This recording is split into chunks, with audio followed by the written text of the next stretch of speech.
Pet Care and Surgery Center, Pittsburg State University, and Ryan Insurance. Now let's go live courtside for tonight's pregame show on ESPN 100.7. After a minute away, a Southeast Kansas League contest is set to begin as the Lady Natos of Field McKinley High School in Coffeyville, Kansas have traveled to Pittsburg, Kansas to take on first-year head coaches Chris Crotch's Purple Dragons here on your sports headquarters, ESPN 100.7. And a very welcome to Pittsburg High School alongside Avi Sharma. She'll be right back in our KSHQ studio. Kim Molina with you here. Last time out for Chris Crotch's girls, they dropped a doozy to a DeSoto club that they were tied with after 3 quarters of play at 31 apiece. 49-35, the Wildcats dropped Coach Crotch's girls to 4-9 on the season. However, this is a club that is also 0-4 in league play, but can change that narrative tonight against a very stingy Nicholas Hart's Coffeyville club. Now, the Golden Tornadoes coming off a league loss to Parsons last time out, 42-20, so both teams yearning for a victory. And we will hear about the necessity of this contest from both coaches, as both Coach Crotch for the Purple Dragons and Coach Hart for Field McKinley will join us shortly here on your sports headquarters, ESPN 100.7. Golden Tornadoes, Dragons, soon to tip off here on your sports headquarters, 100.7. Does your current checking account pay you up to $15? It's a feeling you get the moment you step on campus. It's the knowledge that you become part of something more. We're a family of crimson and gold. Every day we challenge ourselves to achieve more. The reason why we're here is to make a difference. Everybody wants to stand out. Without standing apart. You belong. At Pittsburg State University. Welcome back to your sports headquarters, ESPN 100.7. Cam Molina joined by Purple Dragon head girls basketball coach Chris Crotch. Coach, last time out, a 14-point loss to the DeSoto Wildcats. The game was very close through 3 quarters. It was 31-31 heading into the fourth, but your girls were outscored 18-4 in the fourth quarter. Can you just walk me through what happened in that final frame of action? Just didn't have much in the offense. I think we got a little fatigued on defense. We were in foul trouble, so I had some girls playing more minutes than normal, and like I said, just couldn't get anything going offensively in that fourth quarter. They kind of buckled down defensively, and we didn't answer the bell. Coach, I kind of touched on it, I think, a week or two ago. Just slowly, your girls are hitting this dry spell from behind the arc, 2 of 17 from deep the last 3 games, and it's making you guys one-dimensional. How do you frame it to your girls that that outside game is what will help and be the catalyst for the inside game? Well, and I think we're kind of getting to the point in the year where we've got most of our offensive stuff in, and so hopefully here in practice, as you know, it gets this time of year, you maybe don't go as intensely in practice. You kind of more, rest and, between practices, and you still do a little bit of some intense defensive work and things like that, but maybe there's some time now we can get some extra shots up in practice and see if we maybe can't get going from behind the arc a little bit. Well, Coach, I asked you this question last week, Madden Petty, and how she has a tendency to go to a few places on the floor, and teams are picking up on that. I noticed against DeSoto, a couple times you pointed out to her to either pull up on a jump shot inside the key or stop going with the Euro step and just attack directly. And she seems really receptive to it, and she started doing that midway through the game. Can you touch on how great of an understudy she is and how she's been really receptive to everything you've been teaching her? Yeah, and we've been working on that in practice, but that is sometimes you can do things in practice and it's hard to trust it to take it over into the game. And I think she's finally getting to the point where she's realizing that, these things, she knows that she needs to go there, but again, it's just a trust of yourself in the game in that moment to really pull up and shoot the ball. And like I said, once she's kind of getting there, once she's getting to see that she trusts that, she'll get more comfortable with it, and her game, hopefully will evolve. Well, Coach, on the topic of the 3-ball, conversely to what you guys have been doing in that cold spell as of late, teams have been able to succeed from behind the arc. 15-24 are your opponents the last 2 games with 3-point range. How do you tell your girls to defend the perimeter? We got to quit giving up such easy drives. We got to, when you're recovering out to the 3-point line, as much as you want to contest, we don't. When you're recovering constantly, that puts you in a bind. We got to do a little bit better job of keeping teams out of the lane, keeping them off baseline, and start anticipating when that kick out pass is coming, and get out and get a better contest. Cam Molina currently talking with Pittsburg High School girls basketball coach Chris Crott. Well, Coach, one big positive has been the rebounding battle. Your girls have been absolutely exemplary in that regard. Can you touch on not only the willingness of your forwards to rebound, but your guards as well? Yeah, they just have a good attitude when it comes to rebounding. I mean, I really believe that there's a little bit of technique in rebounding. I mean, there is blocking out and stuff. But really, it's a mindset of going and getting the ball, and our girls do a good job of that. They go get the ball. And sometimes it really just comes down to who wants it more. And we try really not to overanalyze rebounding. We talk about blocking out, a little bit of technique to it, check your girl. And I think, too, being a man-to-man team, I think that, your girl is right there that you got to block out. But it's mostly go get the ball. Figure out a way, go get the ball, and they do a good job of that. Coach, I've spoken, with other coaches in the past, and one motto they live by is teach the individual, not the masses. But that's difficult, especially for a 5A school. You have 20, 30 girls going out playing basketball. How do you handle that? How do you focus on the individual and not just the masses? Just try to talk to the girls as much as possible. And I think through the context of practice, you can always find little things to help the individual to improve. We have individual time in practice where we'll work individually at the guards, individually at the post, and things like that. But, I mean, again, also just talking to them, finding a time to just chit-chat with them about, silly things and build a relationship. But, I mean, I think as the year's gone on and we've gotten better at putting together a full defensive concept and putting together offensive continuity and stuff, you can then start to individually analyze the player. And, we're still getting there, and that's just coaching them up. Coach, Coffeyville Golden Tornadoes coming into town. Coach Nicholas Hart has a very young crew, much like you. What do you expect from them tonight? I expect them to play hard. Everything I've seen on film, they get after you and play hard. They are a gritty team, and you better be ready to play them. Again, that was Chris Crott, head girls basketball coach of the Pittsburg High School Purple Dragons. We are back shortly with Nicholas Hart, head girls basketball coach of the Field McKinley Golden Tornadoes. You're listening to your sports headquarters, ESPN 100.7.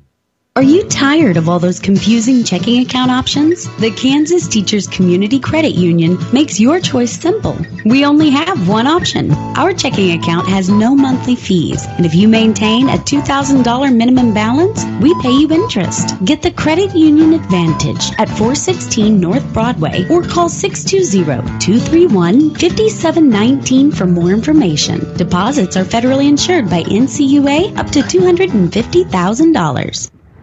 Stream this online at ESPN1007.com. Hello, and we welcome you back to your sports headquarters, ESPN 100.7. Cam Molina joined by Coffeyville Golden Tornadoes head girls basketball coach Nicholas Hart. Coach, last time out, an SEK opponent in the form of Mike Kroll's Parsons Vikings.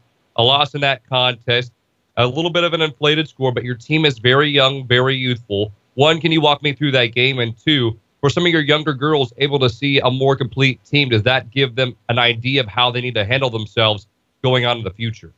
Yeah, when you only score 6 points in the first half, it's really, really difficult in a varsity game to be competitive. Thought our defense came out and set the tone and gave Parsons some fits, but our offense just wasn't there that night. We've been bit with that sick bug, and we're trying to learn as we go and piece things together. So, well, Coach, again, you took on an SEK opponent. Can you talk about the calibers of teams your girls have been facing and how your club has been able to adapt to some of those teams and have tried to raise their level of competitiveness to meet that of their opponents?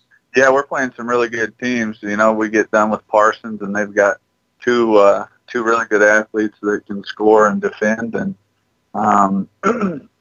played Labette, and they've got Tristan, and we can't take a night off, and we don't have some of the girls that these other teams have, so we really have to play some team ball and get something from somebody every night instead of leaning on that one or two go-to players. We just have to try and create and find somebody every night that's going to give us what we need. And the girls know it's hard. They've played in this league for a couple of years, and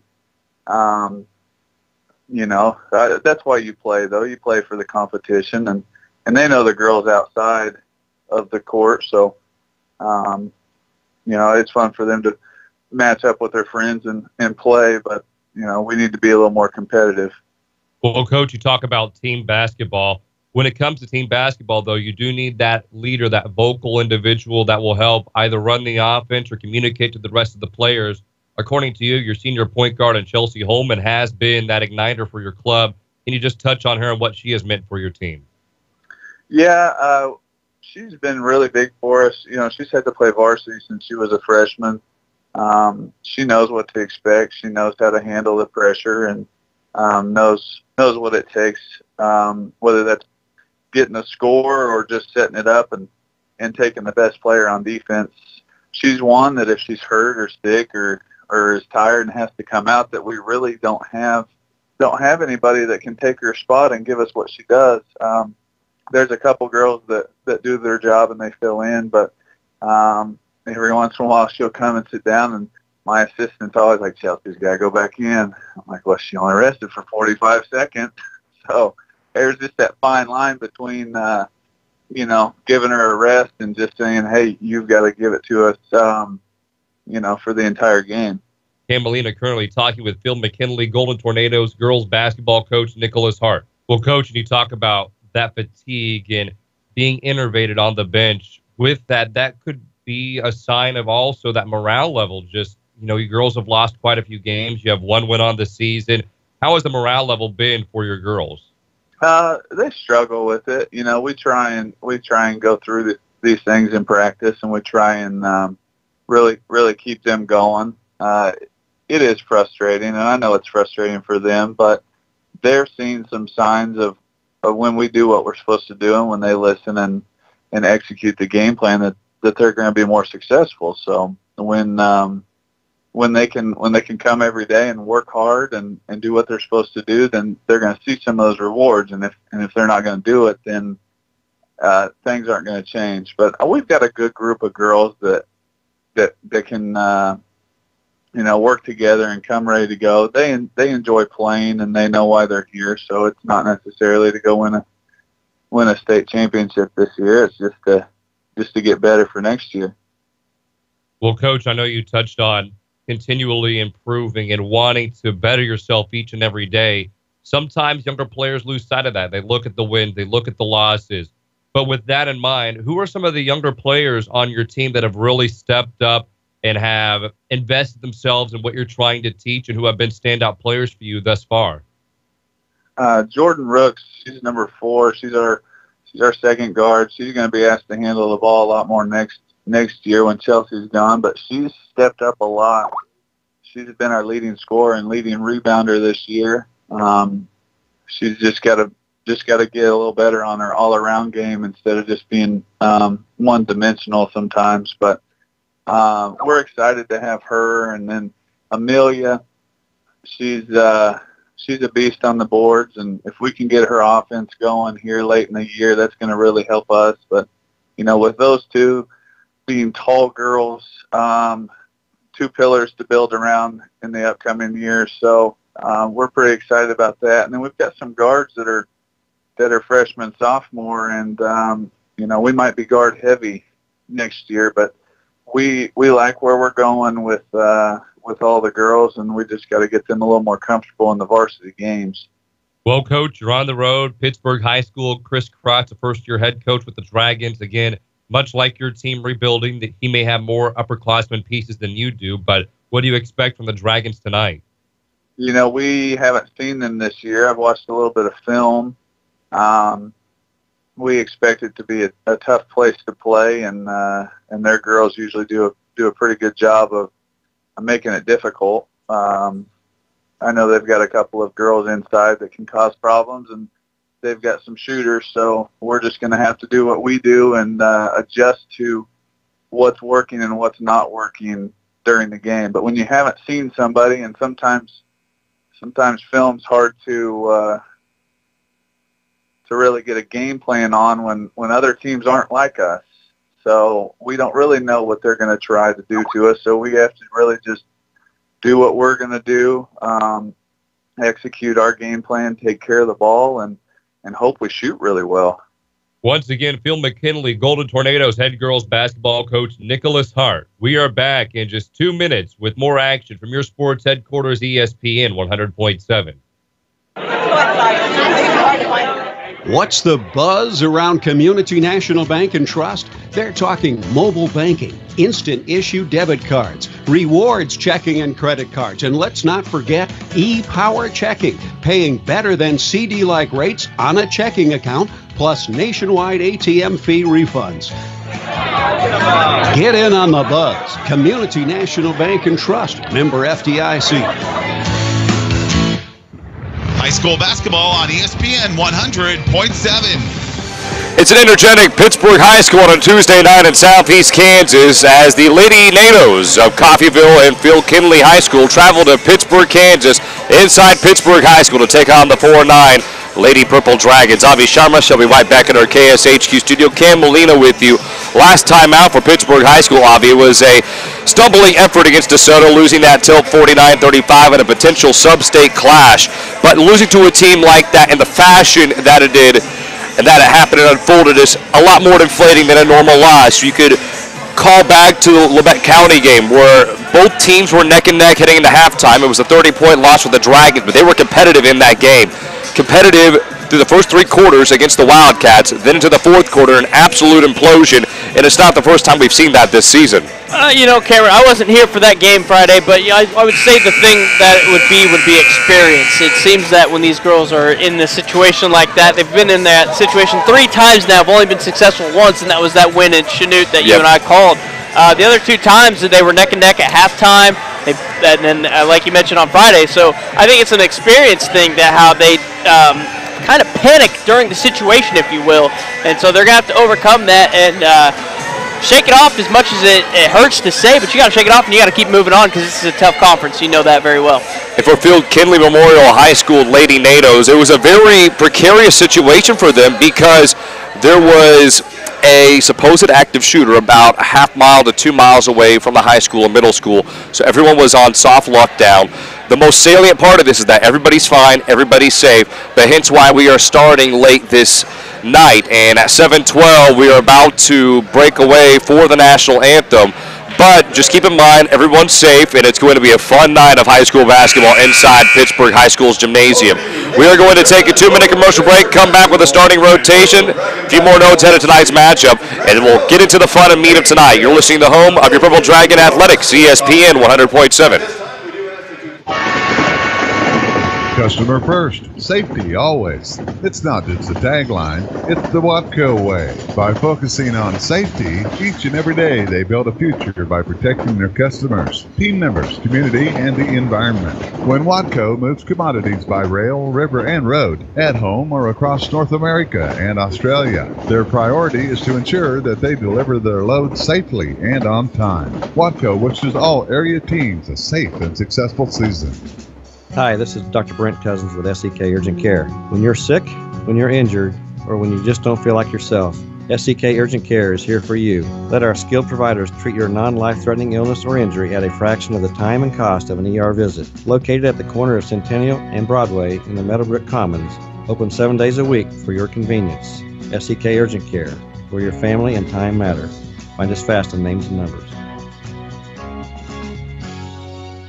If you are injured in an accident or on the job, it is vitally important that you hire the right attorney. Before choosing an attorney, you should make sure they have the resources to fight large corporations or insurance companies. Your attorney should have extensive trial court experience and a track record of success. The Spigarelli Law Firm, with offices in Pittsburg and Coffeyville, has the experience, resources, and reputation to provide the quality representation your claim deserves. Fred Spigarelli has received the top rating from his peers with the Martindale-Hubbell Independent Rating System. His firm has the resources to hire the experts and physicians needed to properly present your claim. The Spigarelli Law Firm has successfully tried cases for over 40 years and taken numerous cases all the way to the Supreme Court. Call the Spigarelli Law Firm today at 877-409-7931 or visit their website at spigarelli-law.com. You can also find them fast in names and numbers. Be sure to get reliable information when you choose an attorney to represent you.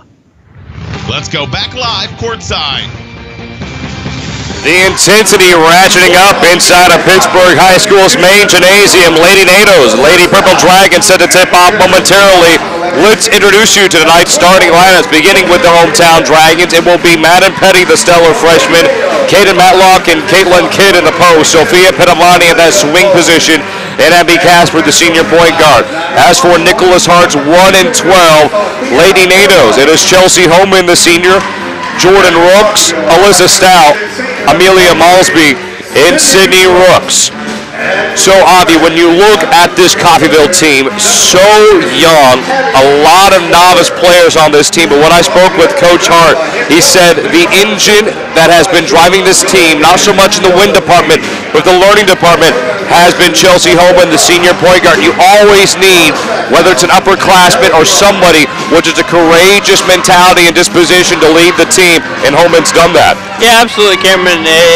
It's like the quarterback for basketball. You got to have someone who wants to be in control of this offense and can control the offense, and that's exactly what Holman is. I was actually able to call a game for her last year when PHS went to Field Kinley and played, and she did a good job, but she got pressured quite a bit. She was going against Logan Lord, who was a senior at the time, very experienced and just an all-around great Pittsburgh talented team, and Holman did the best that she could to keep her team in it.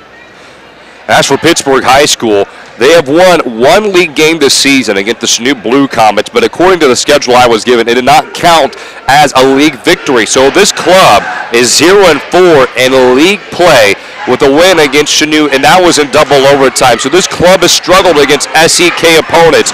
Let's see how they come out tonight. The Purple Dragons wearing their home white uniforms with violet trim along the legs, violet numerals and lettering. And as for Field Kinley, wearing their purple attire with gold numerals and lettering and white trim along the underarms down to the shorts, as the ball is won by the white-wearing Purple Dragons. Casper catches it towards the right wing, swings it. Petty will shake off and shirk off one golden tornado and score. Madden Petty towards the far ring was able to score, and here comes the pressure early on, picking up her dribble in the backcourt is Rooks. Rooks reverses it, almost 4 seconds on the finger of the official, and now driving, trying to gallop past Casper was Rooks. Ball right wing, holster to the right hip is Malsby. Malsby will put up a floater pass to the top of the key, working with the Spheres. Holman before she delivers the dart pass right corner. Holman gets it right back from Rooks. Three-pointer is up by Holman, and it falls. Holman, quick trigger trifecta, falls. 3-2 the score. 7:15 remaining in the first quarter. I spoke with Coach Krotz about that three ball. The inefficiency from behind the arc by the team, 2 of 17 from downtown their last 3 games compared to 15 of 24, and what they've allowed from behind the arc the last 3 contests. Right short corner, ball above the head of Matlock. Casper gets it far side elbow. Good cut by Matlock as Sophia Pedamani will find Matlock cutting to the middle of the key. However, Matlock unable to convert. Pedamani with a great look and had the shrewd ability to read through the defense that was clustered in the key and find her sophomore counterpart. Casper forcing the ball out of Rooks' hands, and then Rooks will get it right back in a 5-second call. 6:35 left in the first, 3-2 the score. Dragons trail by 1 early on. Golden Tornado, a small golden tornado on the nape of the neck of all uniforms for Field Kinley as Casper will cross the prime meridian, shovel the basketball into the torso of Petty before she delivers a beeline pass to Sophia Penamani. Petty wide open right wing three, up and down it goes. And that is what Coach Krotz wants, to run the half-court sets effectively. And for a young team, that's a big stride.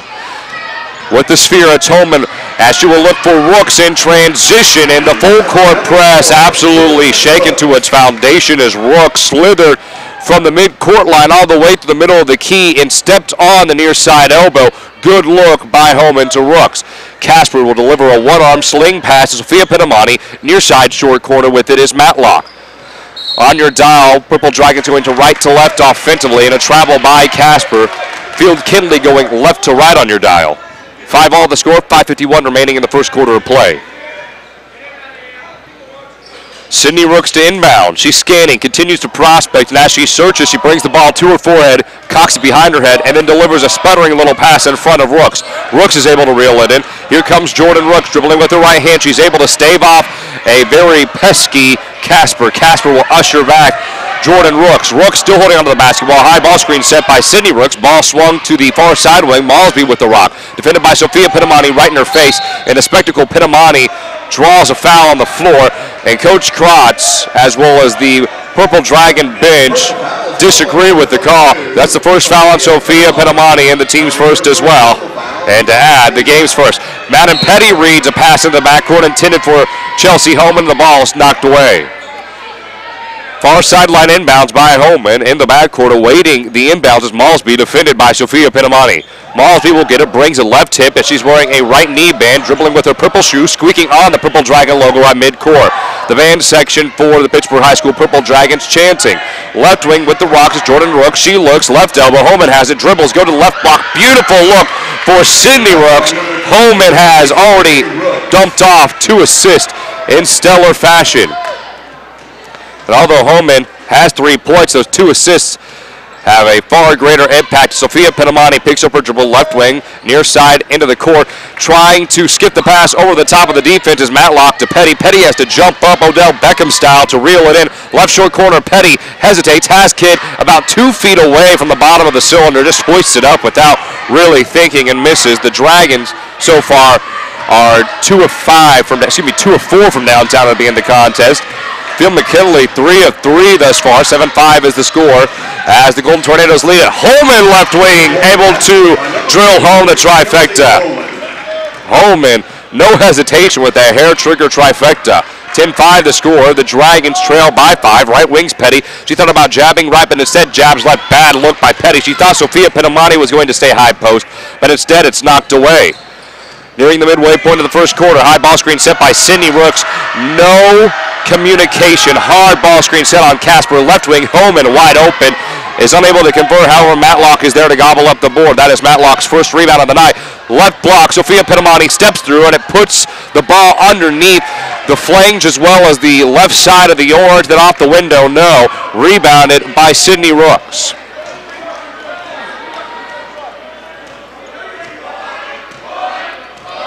Purple Dragon fan section chanting as well, saying mine, mine, mine. Free throw line jump shot, and the 15-footer is no good from Sydney Rooks. She goes 1 and 2 to start the contest with 3:32 remaining in the first half. Subbing out for the first time for the Purple Dragons will be Sophia Penamani, and coming in will be Riley Johnson. And then Shaughnessy Collins will come in for the Golden Tornadoes.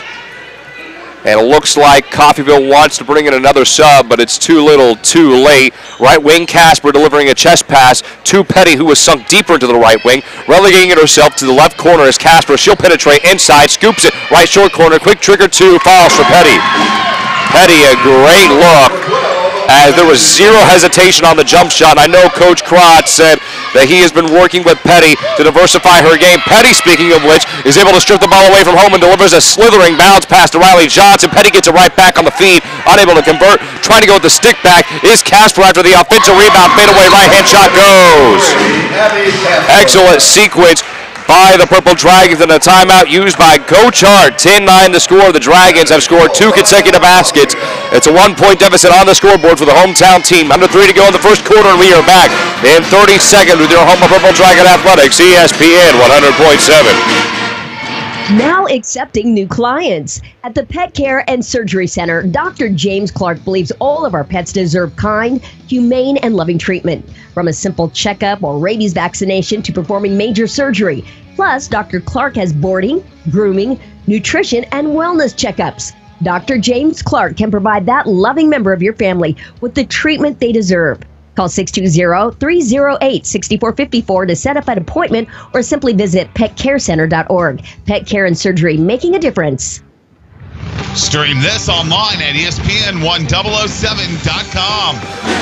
Nicholas Hartsfield McKinley Memorial High School Golden Tornadoes scored a whopping 6 first-half points against the Parsons Vikings recently. How about the first quarter against the Dragons? They've already dropped 10, 4 more than what they did between 2 quarters of play against Mike Kroll's Vikings. Alongside Avi Sharma, she'll be right back at our KSHQ studio. Cam Molina with you. Hometown Dragons trail by 1. Under 3 to go in the first frame of play. Following a lay-in by Casper will be an inbound by Field Kinley. Set to inbound is Holman, who has 6 points, 2 assists, and 1 turnover. Subbing in during the break was Shelby Coons, and Coons is able to find a cutting Molesby. Molesby goes left block, loses it as it caroms off her left shoe out of bounds. Purple Dragon sphere. Well, now it appears that it will be Golden Tornadoes basketball. I thought it was off the shoe of Molesby. Regardless, Holman to inbound, brings the ball right side of her chin. As she scans, she looks into the backcourt, and into the front court comes Molesby after she was in the backcourt. Molesby's fouled on the floor by Matlock, and Matlock, that has been an issue the last 2 weeks. You date back to the Border Classic against Wichita West, had 4 fouls in 3 quarters, fouled out at the beginning of the 4th quarter of play. And then Blue Valley Northwest really struggled too, so she really needs to learn that discipline factor. Ball's inbounded by Holman, a very fortuitous hop off the hands of Coons, and then to an awaiting Jordan Rooks. Rooks working with the sphere as the ball stolen by Matlock following her gaffe. Matlock makes up for the foul. She looks on the break. Missed shot by Casper. Madden Petty is there for the counterattack, and she finishes. Petty is now 4 or 5 from the floor, 9 points and a rebound after Casper's initial miss. Full court press by the Dragons. Johnson and Matlock both there in the backcourt. Petty tries to rip it out of the hand of the very inconspicuous Molesby, and then Molesby tries to recover. However, it was last touched by the Opal outfitted Dragons. It will remain with the violet-wearing Golden Tornadoes. Holman to inbound, far side baseline. 2:13 left in the first quarter. Subbing in Mackenzie White for the Golden Tornadoes. Ball popped up into the air. Hot potato play. Petty will work right short corner. Looks for Johnson. Johnson foul and one. Great job by the Purple Dragons. Full court press.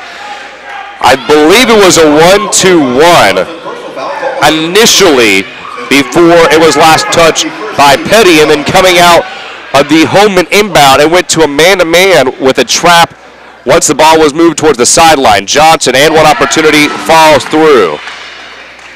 Johnson, a pretty good free throw shooter, so the M1 falls. Johnson reads it on the press and slaps it away. I don't believe it is a zone press, though.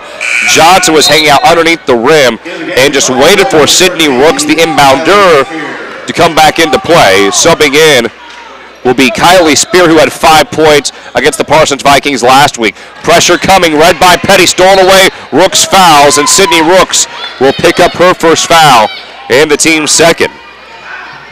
Petty, great read. And twice now, the Golden Tornadoes have looked for Sydney Rooks following her inbound just to step in and be the pivot. And a correction, that is Rooks' second foul. At the line, number 12, Madden Petty. Alyssa Stout to come back in for the Golden Tornadoes, as well as Danielle Morgan.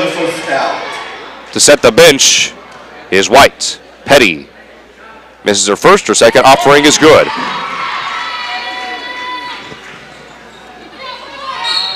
Press in the backcourt and a foul. I think Petty got too greedy on that one. Yeah, I would agree. So the gluttonous Petty charged for her first, and much like Matlock has suffered a rash of disciplinary issues, if you will, in terms of staying out of the foul trouble category. She had 4 last game. Ball above the head of the extended stout near the point. Right wing 3, hesitation, and then well off as it carries off the left side of the window by the 3-point shooting Spear. Ball rebounded by Casper as she will trolley in transition. Sledges inside the key, tries to draw the contact, and the circus shot goes for Petty following the pass by Casper. The basket by number 12, Madden Petty 4-5 inside the horseshoe. Speaking of which, she steals it away. Foul and one again, and Petty absolutely energetic. The personal foul call on number 21. The erratic body movements, the little shimmy, the red face. That is a passionate player. 19-10 the score. The Dragons on a 10-0 run. Annie Rexwinkle at the line.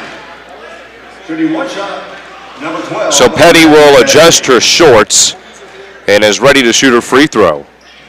And it's off the right side of the rim, does not fall. Petty goes 1 of 2 from the stripe to start. Collins nearly carries, and it's a travel. Double dribble. That is not, excuse me, a double dribble that is called right wing by Collins. Correction, I beg your pardon.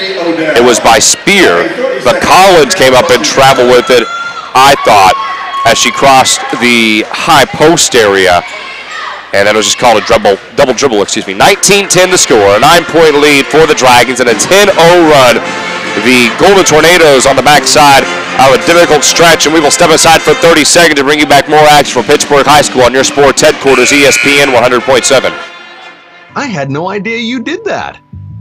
That's what I said when I learned CDL does more than just electrical work. Like plumbing, heat and air, security cameras and alarms, generators, solar panels, even signs for my business. CDL really is one company that has a solution for about everything in my home and business. Learn more at cdlsolution.com. Stream this online at ESPN1007.com. 19-10 Dragons, air ball, far corner 3 by Casper, rebound by Spear. Spear, in a very methodical, conservative approach, will bring it into the front court with under 60 seconds to go in the first on the road. 19-10 Dragons lead. Johnson applying pressure to Spear. Near side corner on the near side portion of the court. Spear left wing will jab left, then cross over from right to left. We'll have Johnson on her right hip, attacks inside the far side ring, and a foul on the floor. And that is met with a fan saying, "No way, no way," in the Purple Dragon student section. Well, usually there's a theme for the Purple Dragon student section, but I think they decided to recover from their fraternity night as well as their Hawaiian night last week. Inbound will be by Morgan. Morgan scans, looks right, corner and a travel by Spear, and she just flicks the ball behind her to the official with 44 seconds to go. It will be a far sideline inbound by Matlock as Coach Krotz uses his hands almost like an official would to say false start in football to initiate a half-court set for his Lady Purple Dragons. Under 38 seconds to go, Cassidy Odell subbing in for the Purple Dragons, defended at the point by Jordan Rooks. Moving the ball to her left is Odell to Casper to Johnson. Left short corner Matlock skips it over the top of the defense for a fluttering pass. Casper gets to the high post, bounce pass Odell, head fake, good head fake, she'll attack. Right short corner goes up and converts. Cassidy Odell, great attack, and it is currently a 12-0 run by the Dragons. The last 2.5 minutes, 10 seconds to go, and Casper commits a foul. That is the team's 5th. That is the first on Casper with 10.2 to go in the top of the first. Inbound, Spear looks near corner, lobs it over the top. Matlock's there on a great ring. Addison Peck, who subbed in for the Golden Tornadoes during the dead ball, almost caught it. Johnson touches it as she used her hand to sweep the sphere away, and it goes to the near baseline. It will be an inbound by Spear with 3.7 seconds left. Catching Peck, no. And as the time runs out, Matlock grabs the board. And the expiration of the clock is signaled by the buzzer. And after 1 quarter of play, it is 21-10. How about a spectacular run by the Dragons? A 12-0, 2.5-minute run by Chris Krotz girls. They look for their first league victory of the 2018 calendar year. We are back in 30 seconds with the beginning of the second quarter of play here on your sports headquarters, ESPN 100.7. Advanced technology, comprehensive quality care. That's Kanar Eye Care. We have the newest technology, but we never lose sight of what's most important, our patients. Eye care has changed dramatically in recent years, and we've been there for you every step of the way. At Canar Eye Care, patients spend time with doctors. Total eye care from contact lenses, including bifocal contacts, treatment of disease, and surgical co-management. Canar Eye Care, the clear choice. Find them fast in names and numbers. Stream this online at ESPN1007.com. Let bygones be bygones, as they say. The last time out, this Purple Dragon team absolutely walloped Nicholas Hart's Golden Tornadoes 49-21, and after one quarter of play and an 11-point advantage, it kind of seems like deja vu. We begin the top of the second, 21-10, Dragons lead at home. Avi Sharma, Shelby White back at our KSHQ studio. Cam Molina with you. Holman in the backcourt. She leads all Coffeyville scores with 6 points, 2 assists, and a turnover. Right wing is Jordan Rooks. She looks to bounce the ball off the hardwood to an open Holman. Holman is able to slither a pass to Morgan. Morgan, a fluttering pass right wing. 3-point jump shot is up and down by Jordan Rooks. Rooks is able to get it to Clang home. She has 5 in the contest and is within single digits once more. Interchanging is both Petty and Casper. Right wing to Odell as the high trajectory pass by Petty is given right back to her. Left wing, Petty, wide open 3, right side of the rim as it carries away. Sophia, no, Zoe Pitamani with the rebound. The Pitamani twins, and then Pitamani's able to save it. Back to Kidd. Kidd goes up, fights through traffic, and draws the foul. We've said it time and time and again, Cameron, you never have to question the effort of these Purple Dragon girls, as there's always a diving body to attempt to save the ball. Kidd, who has 2 double-doubles this season, will set chest level. Her first free throw just shy. And at the beginning of the year, I don't have any statistical evidence to back it up. This is more observation-based. But it really seemed her free throw was fluid. But I think she changed her free throw mechanics during winter break. There's a big hitch at the peak of her release as she takes 1 dribble, 2 dribbles. She'll squat way down, springs up. No, she goes 0 of 2. Cassidy Odell fights for the offensive rebound following the 2 free throw missed by Kidd. Attacking inside and a foul being called after Odell slithers to the cup. And the foul is on Stout. It is her second foul and the team's 5th. At the line, number 25, Cassidy Odell. So Odell will go to the stripe. She'll take 1 dribble and then spin the sphere in her left hand. She'll release the ball, and it goes to the bottom of the nylon. A polished free throw attempt by Cassidy Odell. And on the topic of jump shots, she took a jump shot last week. I'm not sure if it's her form because we haven't seen very many 3-point jump shots attempted by her. But she has a really truncated T-Rex arm 3-pointer. And I hope she breaks that tendency. As Odell goes 2 of 2, she has 4 points. Holman trapped by Petty. Kidd falls back, so the trap wasn't completely set. And the hair runs free as she looks left corner to an open Jordan Rooks. Reverses a back out deeper outside the perimeter to the left wing where Malsby's at. Right wing, Holman spins away from Petty. Tries to go with a shovel pass backwards. And Rooks' 3-pointer tees up and drives it home. Jordan Rooks is an 8-point score in this contest, 2 of 2 from downtown. And Field Kinley could fight back to this contest, only down 7 with the 3 ball as Odell travels. They are 4 of 5 from deep. And back to the first quarter, I mentioned the Dragons, and I said the last 3 games. I mean the last 2 games have allowed 15 of 24 3-pointers to be converted. So to start 4 of 5 tonight, that does not bode well for the Dragons. Holman skips it over the top of the full court press. Has had nearly a travel by Malsby. She dragged the back right foot. Rooks wide open, left wing 3, and it carries off the right side of the orange. Good tip back by Holman, not giving up as she finds Jordan Rooks. Now Sydney Rooks, about a 9-foot 2-pointer drops.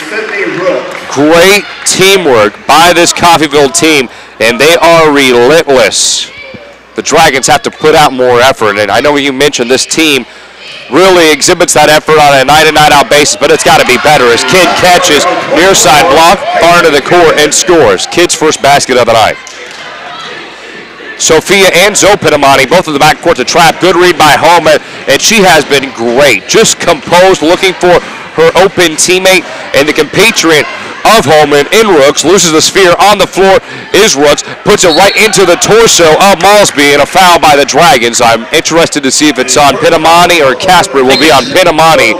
That is the team's 7th. the 16th foul by the Dragons. Speaking of which, Zoe Pinamani subs out as Matlock will come back in. Collins also re-enters the ball game for Field Kinley. Left corner working with the sphere, trying to shake off and nudge away Matlock was Malsby. Right wing ball cocked above the head of Stout, will reverse it back to Rooks. Jordan Rooks, it goes off of her waistline and out of bounds. Last touch by the purple-cladded Golden Tornadoes. Casper will see the inbound in the backcourt, about a quarter's court up, all reverse left wing. Sophia Penamani delivers a frozen road pass to Matlock, 5 steps away from the crown of the arc. Right wing Casper, ball to her chin. She looks low. Kidd on the post entry cannot convert. Good defense by Shaughnessy Collins to slide over defensively and keep her hands up. Kidd drops to 1 of 3 on the night, and she has had her fair struggle the last couple of weeks. Transition 3 up by Malsby, does not fall. Recovered by Casper. Casper with her 3rd rebound of the competition. Right wing attacking, penetrating, Petty, and a blocking foul on the floor, trying to slide down on the help defense with Malsby, but to no avail. And Petty will put her hand to the left side of her jaw and try to rub out a stinger. That's the 16th foul committed by Coffeyville, and the 2nd on Malsby. So 2 on Malsby, 2 on Stout, and 2 on Rooks. All front court players for Field Kinley. Kidd to inbound, left side of the basket, and the near side baseline attacking Petty. Double clutch pull up. That was just a bad attempt, but she's starting to integrate some of those plays and some of those tendencies into her repertoire in her toolbox, and I know that's what Coach Krotz wants, and it's a good job by her to try to put that in a game format. Miss pull up, right short corner 2 by Rooks. That's her first miss inside the horseshoe tonight. Petty will grab her 2nd rebound of the contest. Left wing, Sophia Penamani, a long pass to Petty. High post, Casper. She reverses back out. Left short corner, Matlock. She was practicing her 2-point jump shot during about the 45-minute warm-up the Dragons had because Coffeyville was delayed slightly. We mentioned that earlier, and not to draw too much attention to it, but there was a supposed active shooter in the area, to my knowledge, just a few miles away from Field Kinley High School. All schools were on lockdown, and thusly we are starting late on this Tuesday night. But most important part, no one harmed. Left wing 3, Petty, but she is harming the Golden Tornadoes as she is now 2 of 3 from behind the arc and 17 points. Just rattling the points off with ease. Jalicia Senor in the backcourt, stolen away by Petty, and she's able to convert. She is already having a superb scoring night. 19 points. Casper trying to catch up to Holman. She'll swat the basketball away near the scaly Purple Dragon logo. It will be an inbounds in front of the purple media table / scores table for the Golden Tornadoes. Collins will sub out, as will Malsby for Field Kinley. Petty, vertical, challenging Holman on the near sideline inbound. Right wing, Jordan Rooks rips from right to left near her waistline. Left wing with it, looking as Senor. Kidd read it very well, poked it away. Hot potato dribbles it, comes up with it, finds Casper. Casper looks, Riley Johnson sets her feet, decides not to go with the wide open 3, steps inside for an easy 16-foot 2-pointer. That one does not go. And out of bounds, it trickles. If you're Riley Johnson, as soon as you notice that ball going short, you have to make an effort to go after the loose ball. Odell to sub in, near baseline inbound by Field Kinley, wide open near the midcourt line is Stout. Stout looks to deliver a fastball, and it's a foul on the floor by Petty. 17th foul, a 1-on-1 for Coffeyville as Holman goes to the stripe. It is 2 on Madden Petty, the freshman. 30-18 is the score. Dragons lead by 12. 3:19 remaining in the first half of play. It was 21-10 after 1 quarter of play. So it's been a fairly even second quarter of action. The Dragons, with the last 2.5 minutes left in the first one, on a 12-0 run. Holman's lone free throw, no, and a foul on the floor. Purple Dragons will go to the free throw line shooting a 1-and-1. That was the 17th foul. 3rd on Stout. Number 21, Alyssa Stout. That'll be her 3rd personal foul, the 17th on Coffeyville. 3rd rebound notched by Matlock, as White will come in. Well, I spoke with Coach Hart. He said, we aren't going to vie for a state title. That's quite obvious. One win this season. We're a struggling program. We're just trying to buy into a system and try to trust me. What we need to look for is consistency, and the consistency has not been all there tonight. It's been apparent in spurts and flashes. But one of the players to show some of those flashes is Jordan Rooks, as she is stymied right block, following the miss by Matlock. At the top of the key, it's Holman, straightaway trifecta. No, rebounded by Matlock for the 4th time tonight. In transition, Casper looks low, and Kidd bungles the pass.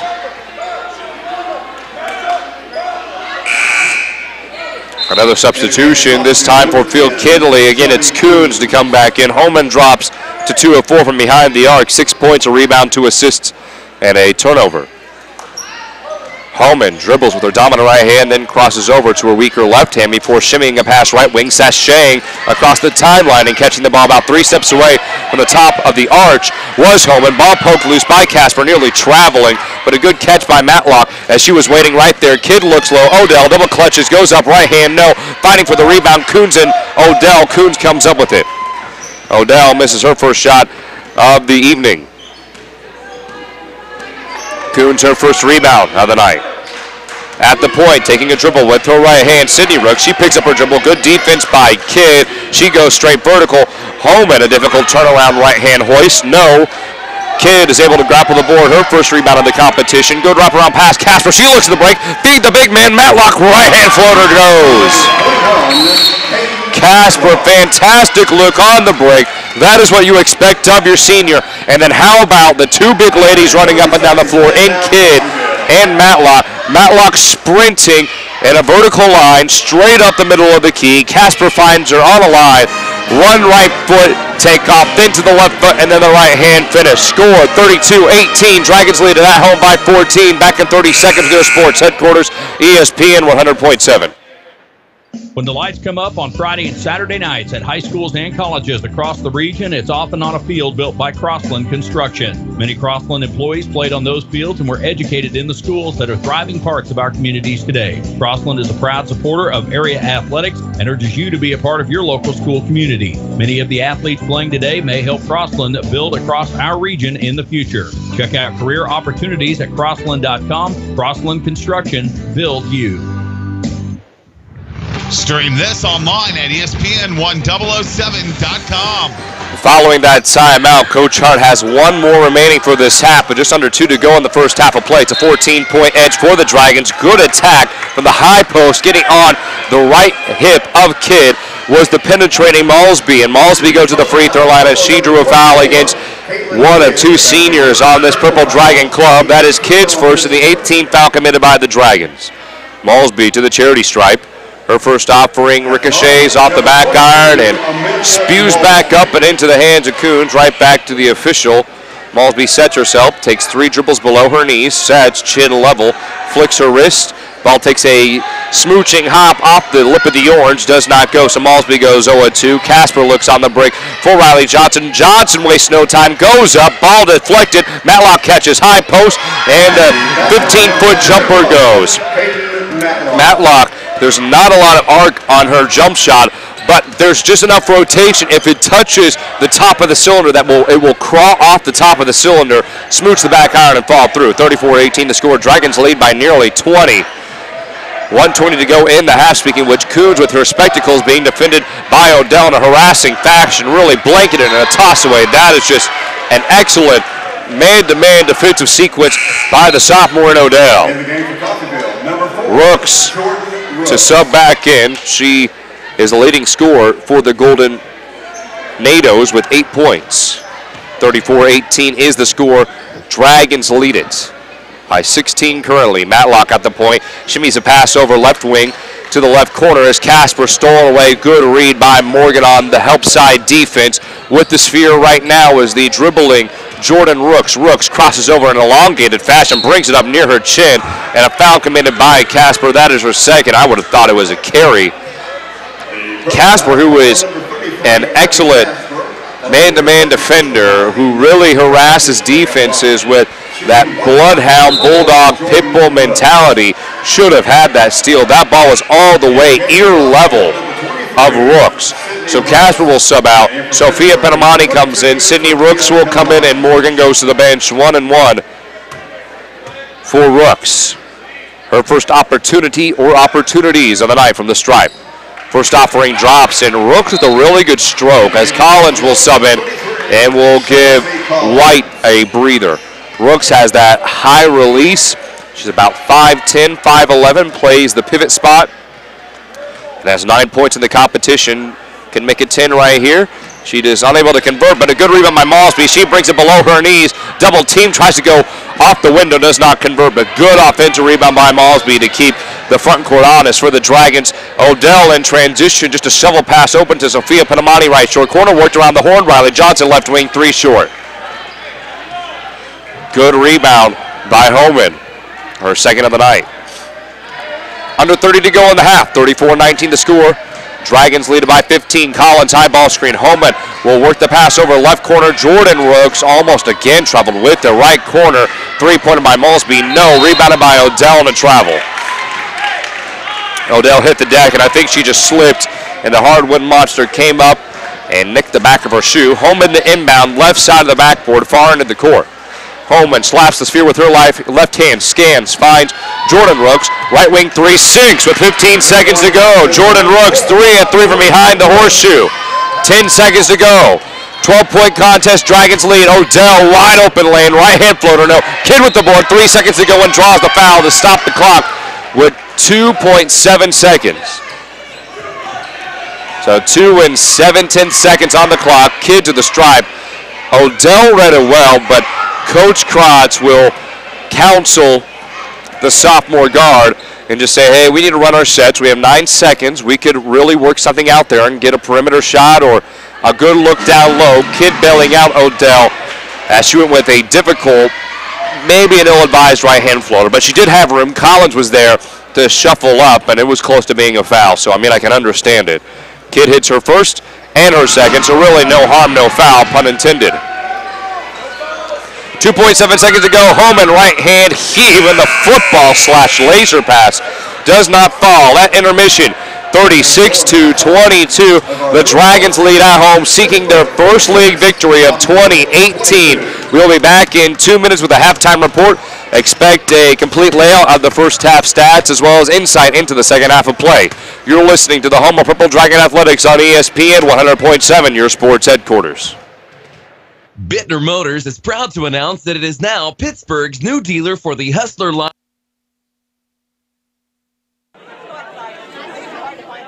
What's the buzz around Community National Bank and Trust? They're talking mobile banking, instant issue debit cards, rewards checking and credit cards, and let's not forget e-power checking, paying better than CD-like rates on a checking account, plus nationwide ATM fee refunds. Get in on the buzz. Community National Bank and Trust, member FDIC. What do you want from your bank?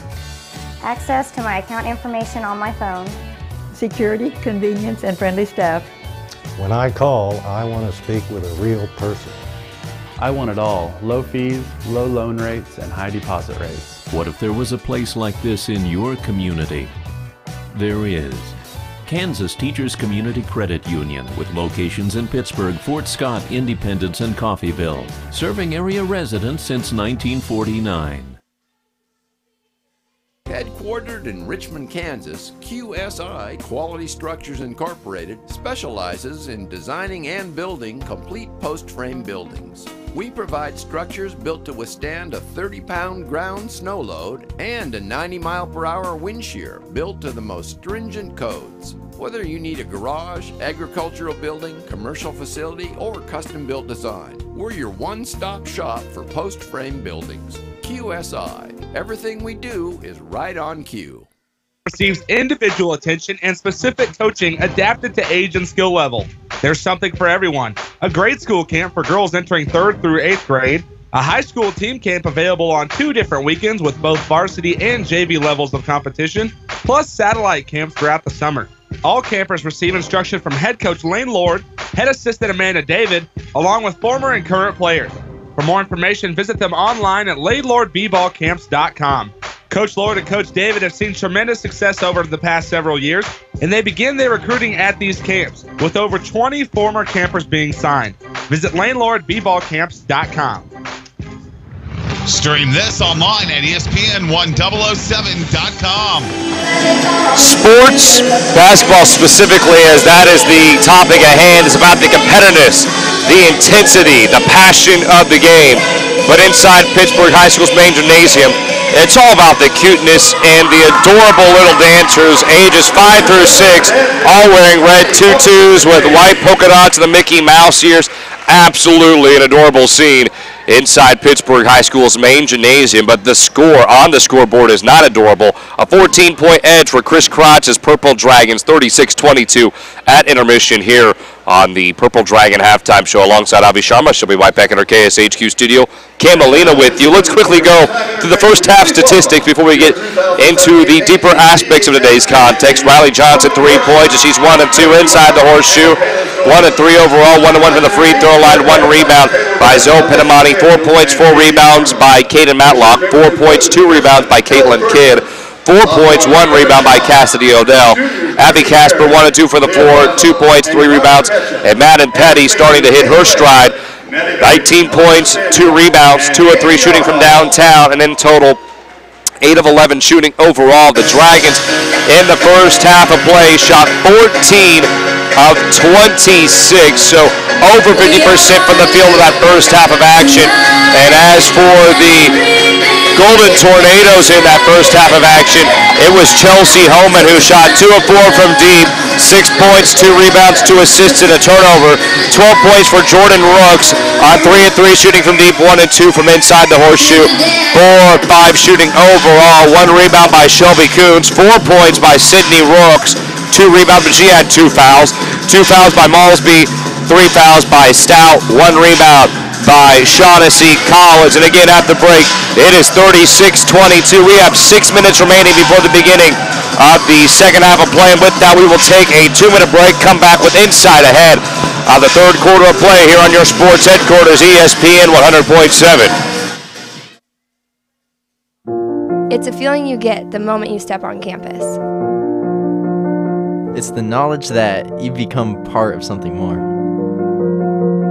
We're a family of Crimson and Gold. Every day we challenge ourselves to achieve more. The reason why we're here is to make a difference. Everybody wants to stand out. Without standing apart. You belong. At Pittsburg State University.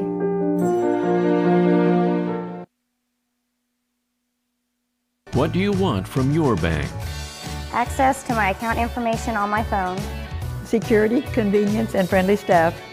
When I call, I want to speak with a real person. I want it all. Low fees, low loan rates, and high deposit rates. What if there was a place like this in your community? There is. Kansas Teachers Community Credit Union, with locations in Pittsburg, Fort Scott, Independence, and Coffeyville, serving area residents since 1949. What's the buzz around Community National Bank and Trust? They're talking mobile banking, instant issue debit cards, rewards checking and credit cards, and let's not forget e-power checking, paying better than CD-like rates on a checking account, plus nationwide ATM fee refunds. Get in on the buzz. Community National Bank and Trust, member FDIC. Services like our Time My Meds and MedPack programs, Lindbergh Pharmacy provides personalized service you can count on. Refill prescriptions online at lindberghpharmacy.com or on your smartphone with our free Lindbergh Pharmacy mobile app. You can also sign up for our Text Alert program and we'll text or email you when your prescription is ready. Can't make it to us? We'll deliver your medications right to your door. Lindbergh Pharmacy, now 2 locations to serve you. High school basketball on ESPN 100.7. And a very welcome back to your sports headquarters, ESPN 100.7, alongside Avi Sharma, Cam Molina with you, the illustrious Shelby White back at our 100.7 studio. And Avi, you're dribbling with your right hand right now. I'm pretty impressed. This is my dominant hand. That's your dominant hand. Okay, I thought you were a lefty. No, I shoot left-handed. You shoot You don't want to see me dribble left-handed. Maybe you should try shooting right-handed. I've seen some of your shots. Coach Wolf's seen enough. He wants the ball back. I don't blame him at all. 4 minutes remaining for the beginning of the third quarter. It is a 36-22 lead for the Purple Dragons girls basketball team at home. And Avi, the Dragons inching closer to their first league victory of 2018 and overall on this season. They did beat the Chinook Blue Comets, but to my knowledge, that did not count as a league victory. So a chance to go 1-4 in the league, and against the Coffeyville team that has struggled lately. They came in with a lot of fire and started off very strong, shooting 5 of 8 in the first half from downtown. What do the Dragons need to do in this second half to continue the string of success? Well, I tell you, it's the press. The defensive press is what's getting them the easy buckets that they're getting because they're causing turnovers. And so I would say keep that up. And then if you are the Purple Dragons, your defense has to be better. They're giving up way too many easy three-pointers that are keeping this Lady NATO team in this ball game. So you need to close out better. As the great Mark Jackson would say, hand down, man down. That has happened many times today so far. And then if you are Coffeyville, you've got to break the press. You just absolutely have to. We've seen this with PHS. They struggled with this early in the season, and then they finally overcame it. Coffeyville, they want to keep running that same offense to get out of the press breaker. Sometimes that doesn't always work, so you got to look and skip ahead on the next pass. And offensively, they're doing a great job. Defensively, they just have to. This is hard to say. You got to contain Madden Petty. That's a tough one to do. We'll see if they can do that. Well, let's look at the advantages in the stat sheet. The Purple Dragons +5 in free throws made as they are 6 of 10 from the stripe. The Golden NATOs are 1 of 5. And in the rebounding column, 13 compared to 6. 5 of those offensive rebounds by the Purple Dragons, and those second chance opportunities really behooving this Purple Dragon team. And Coach Crott very pleased with the intensity his girls showed in the first half. And it's about continuing that intensity and making sure you have a consistent, not even night in, night out, but just through the rest of the game, be able to be consistent just in general. And we haven't seen that very often by this club. It's either a first half that's dominated or a second half that's dominated, or one quarter is lesser in terms of effort than the other. So it's about that consistency in this ball game, and the Dragons, they need to exhibit that in the second half of action. They're able to display that they can go from wire to wire. That would be huge. That would be a huge stroke of confidence and a vote of confidence not only for Coach Crott, but the entirety of this Purple Dragon team. And when you look at this Golden Tornado bunch, right now it comes down to the 3-ball. Can you continue the great spell of three-point shooting? The Purple Dragons entering this contest over the last 2 ball games allowed 15 of 24 from downtown. Now the last 3 contests, they are 20 of 32. So Purple Dragons have to get a hand up outside that perimeter. And in addition, you talk about the full court press by the Dragons. If you're Coffeyville, pass fake. Pass fake, pass fake. That is such a huge, underrated tactic that not many individuals use. It's a small thing, and it's a nuance of the game, but it really does work. 52 seconds away from the beginning of the third quarter of play. We will step aside for just 30 seconds and bring you back the second half of play from Pittsburg High School on your sports headquarters, ESPN 100.7. I had no idea you did that. That's what I said when I learned CDL does more than just electrical work. Like plumbing, heat and air, security cameras and alarms, generators, solar panels, even signs for my business. CDL really is one company that has a solution for about everything in my home and business. Learn more at cdlsolution.com. Stream this online at ESPN1007.com. You heard the bumper. If you want to see all of your favorite Purple Dragon athletes compete from the comfort of your home, make sure to tune in to our web stream at ESPN100.7.com as we are set to begin the third quarter of play. The Purple Dragons on your dial going from left to right offensively. Field Kinley right to left, and it seems Coffeyville will come out in a 2-3 zone. And Avi, you mentioned it before we came on as Petty's right wing 3 is an air ball. That I initially said there was no theme for tonight from the student section, but they are dressed up in America attire. Most of them wearing American flags, and one certain student wearing a Make American Great Trump presidential campaign banner, as it is the State of the Union address tonight by President Trump. So everyone can tune into that. Another turnover by Field McKinley on the opposite end, so we're not missing too much in physical action. After Petty's missed 3, a turnover by Jordan Rooks, a near side inbound by Matlock to the left of the scorer's table to Casper. She interchanges with Petty as the offense in a sluggish manner. High post, Casper looks low. Matlock steps through and scores. Matlock now 3 of 5 from the field. 6 points, 4 rebounds, full court press, and there's the trap. And it is a zone trap. It's almost a 1-2-1, but it is a very compressed 1-2-1. Typically, you have the tail or the end of the diamond near midcourt. Casper's all the way at about a quarter's court. Stolen away by Casper. Speaking of which, 38-22 the score to Petty. Euro step, gorgeous move, but cannot punctuate it. Rebound by Jordan Rooks, her first of the night. Rooks slows down the cadence of the offense following her rebound on the Petty miss. And another turnover and a timeout used by Coach Hart as he has to stop the bleeding. It has been hemorrhaging since the 2:30 mark in the first quarter. This game was close. Actually, Coffeyville led 10-9 with about 3 minutes remaining in the first quarter of play, but the Dragons have led since then. It was a 12-0 run to close out the last 2.5 minutes of the first, and then to start the second, the Dragons continue to put their foot on the throat of the Golden Tornadoes and have held the lead since. They led at intermission 36-22 and now lead 38-22 a minute into the third quarter of action. And the Purple Dragons obviously seem to be playing at an elevated level tonight. This is atypical of them, and it's not to demoralize them or belittle them by any means, but we really don't see this level of success defensively or offensively on a nightly basis. So it's nice to see from Coach Krotz's girls. And I think the thing that we talked about the most, Cameron, it's got to be consistent. It can't just be tonight. It's got to be Friday when they go back. I believe we go to Independence. Yep. We've already seen this matchup once, and it didn't go out in the favor of the Purple Dragons. So, you know, it's got to be consistent wherever you go and every night that you play. And on the topic of that Lady Bulldog loss, who's back December 2nd in a 56-43 loss. That was just week 2 of action. I think the Dragons have really grown since then, though.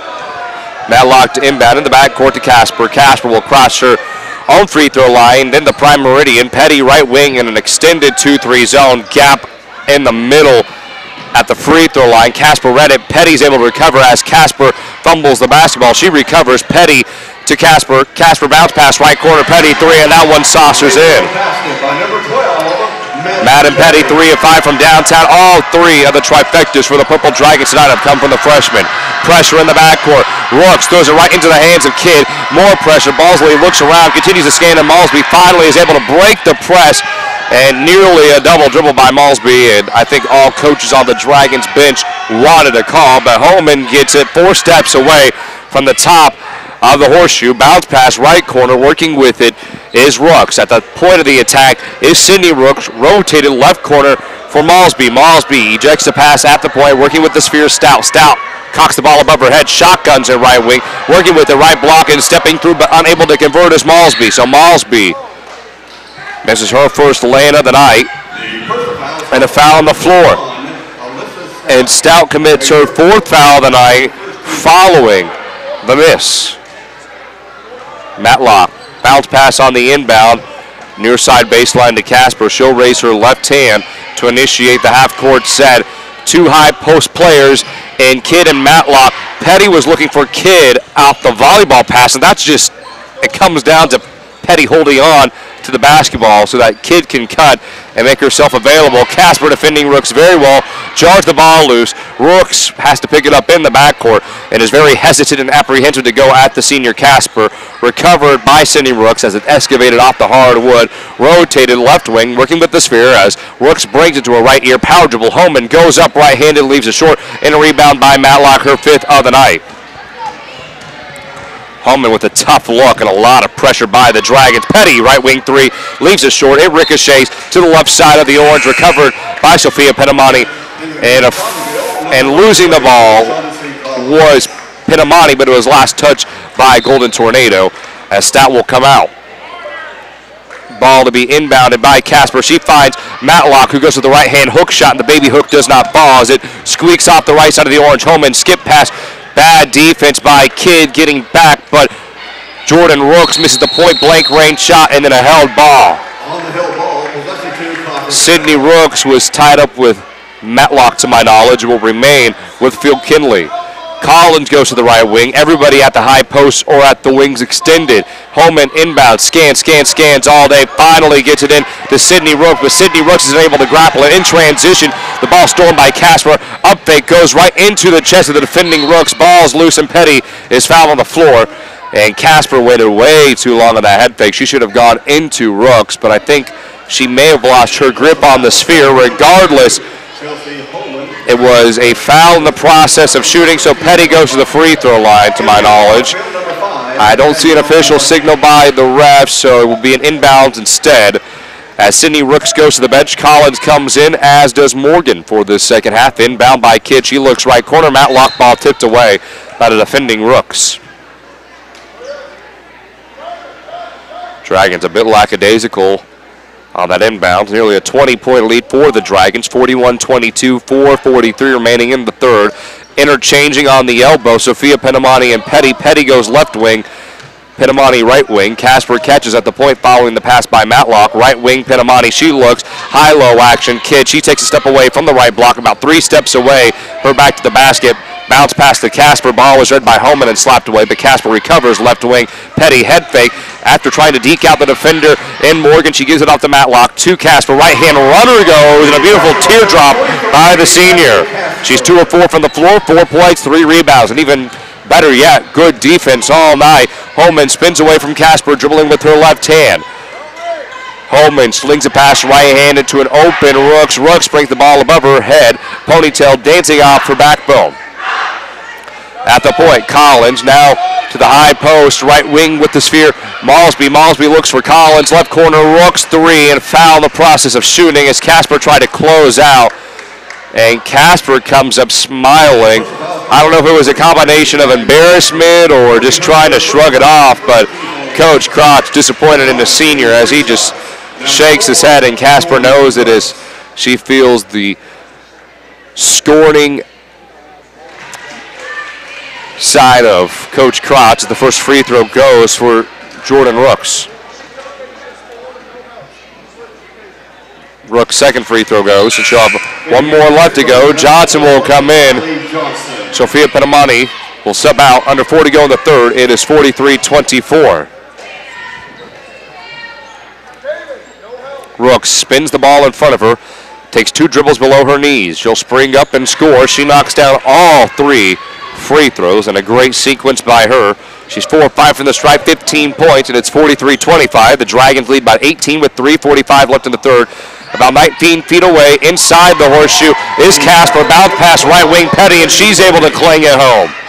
Petty, an absolutely outstanding night from behind the arc, 4 of 6. Holman streaks a pass, read by Kidd, poked up into the air. Malsby attacks right-handed and scores. Good effort by Kidd, but it's not enough to stop Amelia Malsby.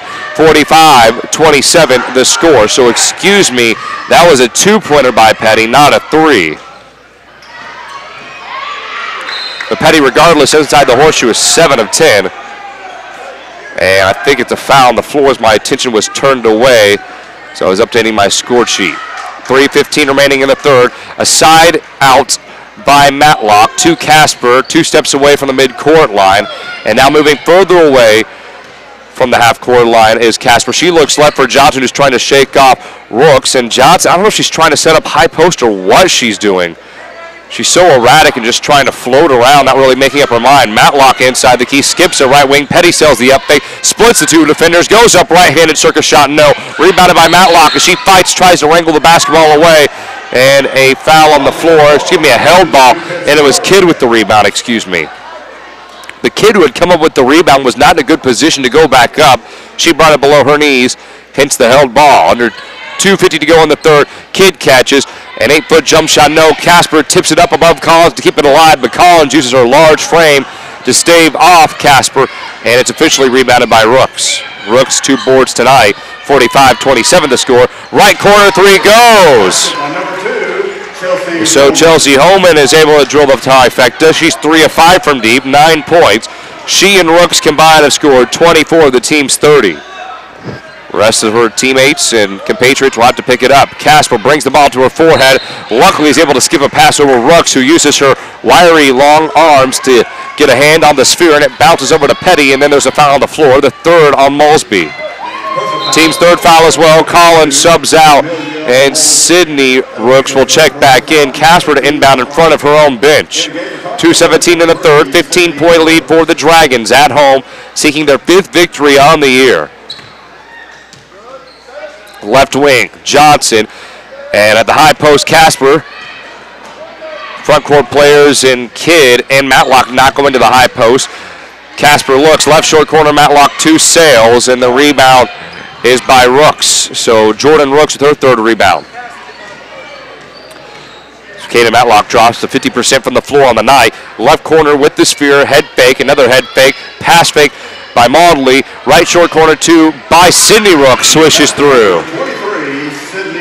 Sydney Rooks with a very elongated jump shot, but it still falls. The timeout used by Coach Crotch, a 13-point edge for the Dragons with 1:37 remaining in the third. We will take a 30-second break and bring you back more action from Pittsburg High School on your sports headquarters, ESPN 100.7. At Lindbergh Pharmacy, we care about your health. From a qualified and caring staff to services like our Time My Meds and MedPack programs, Lindbergh Pharmacy provides personalized service you can count on. Refill prescriptions online at lindberghpharmacy.com or on your smartphone with our free Lindbergh Pharmacy mobile app. You can also sign up for our text alert program, and we'll text or email you when your prescription is ready. Can't make it to us? We'll deliver your medications right to your door. Lindbergh Pharmacy, now 2 locations to serve you. Let's go back live courtside. It has been a good display tonight for the Purple Dragons, one that is both encouraging and awe-inspiring, considering they will head to Bulldog territory this Friday to take on the Independence Lady Bulldogs. We will have all your coverage here on your sports headquarters at approximately 5:45 p.m. this Friday. Right now, the Dragons lead late in the third, 45-32. Riley Johnson, right corner 3. No Kidd with the rebound, but it's tipped up into the air. The seams twirl midair, and it's recovered by Jordan Rooks. Kidd had the rebound for a split second before it was stripped. Left corner, Holman 3. That one was a beeline, rebounded by Sydney Rooks, and a foul on her way to the rim. And Coach Crotch stressing and emphasizing communication with 1:11 to go, and this one's still a ball game. It at one point was a 20-point contest in favor of the Dragons, but Coffeyville has been able to ride the waves and stay tough in this contest, outscoring the Dragons in this third quarter after the first free throw drops from Sydney Rooks, 11-9. Sydney Rooks in her second offering. That one also goes. So Rooks a good, sweet shooting forward. She has 8 points and 2 rebounds in the contest, and it's an 11-point ball game. Kidd, high post, looks left. Matlock's there, but reverses it back out to Johnson, left wing. Johnson drops to 0-2 from downtown after her last miss. Bounce pass, Kidd. High post again, will take the 15-foot deuce and knocks it in. Wow, that was impressive by Kidd as she had blinders on, much like a racehorse, and was able to ignore everyone around her and knock down the jump shot. 40 seconds left in the third. 47-34 the score. Dragons lead it by 13. Holman looses it off her shoe, and it will be Purple Dragon sphere. And Coach Hart said it was last touched by the Dragons. He wants a deflection, and Holman's complaining. Now Holman giving the official grief. So, from my perspective, all I can see was a scores table, so I can't really comment on it, as Odell will find Kidd, and then Kidd, a late foul is called. Wow, I think Kidd lost her handle on the rock, and I think Coach Hart and company are being kind of stranglehold in the foul department. 47-34 the score, under 30 to go in the third. First foul on Morgan. So Kidd will have a pair of free throws. She is 2 of 4 thus far, shooting her 5th and 6th attempts of the night. She sinks the first, and coming in is Coons for Morgan.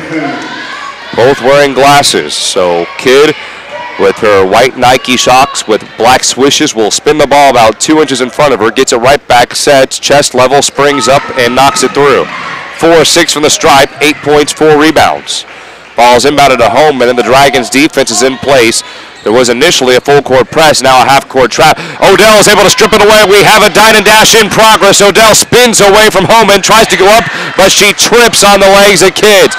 A time to counterattack for the Golden Tornadoes with 12 seconds left. Left corner, Coons, deep short corner to No. Rebounded, power dribble through, stolen away by Odell from Malsby, and then Kidd loses it. Odell loses it.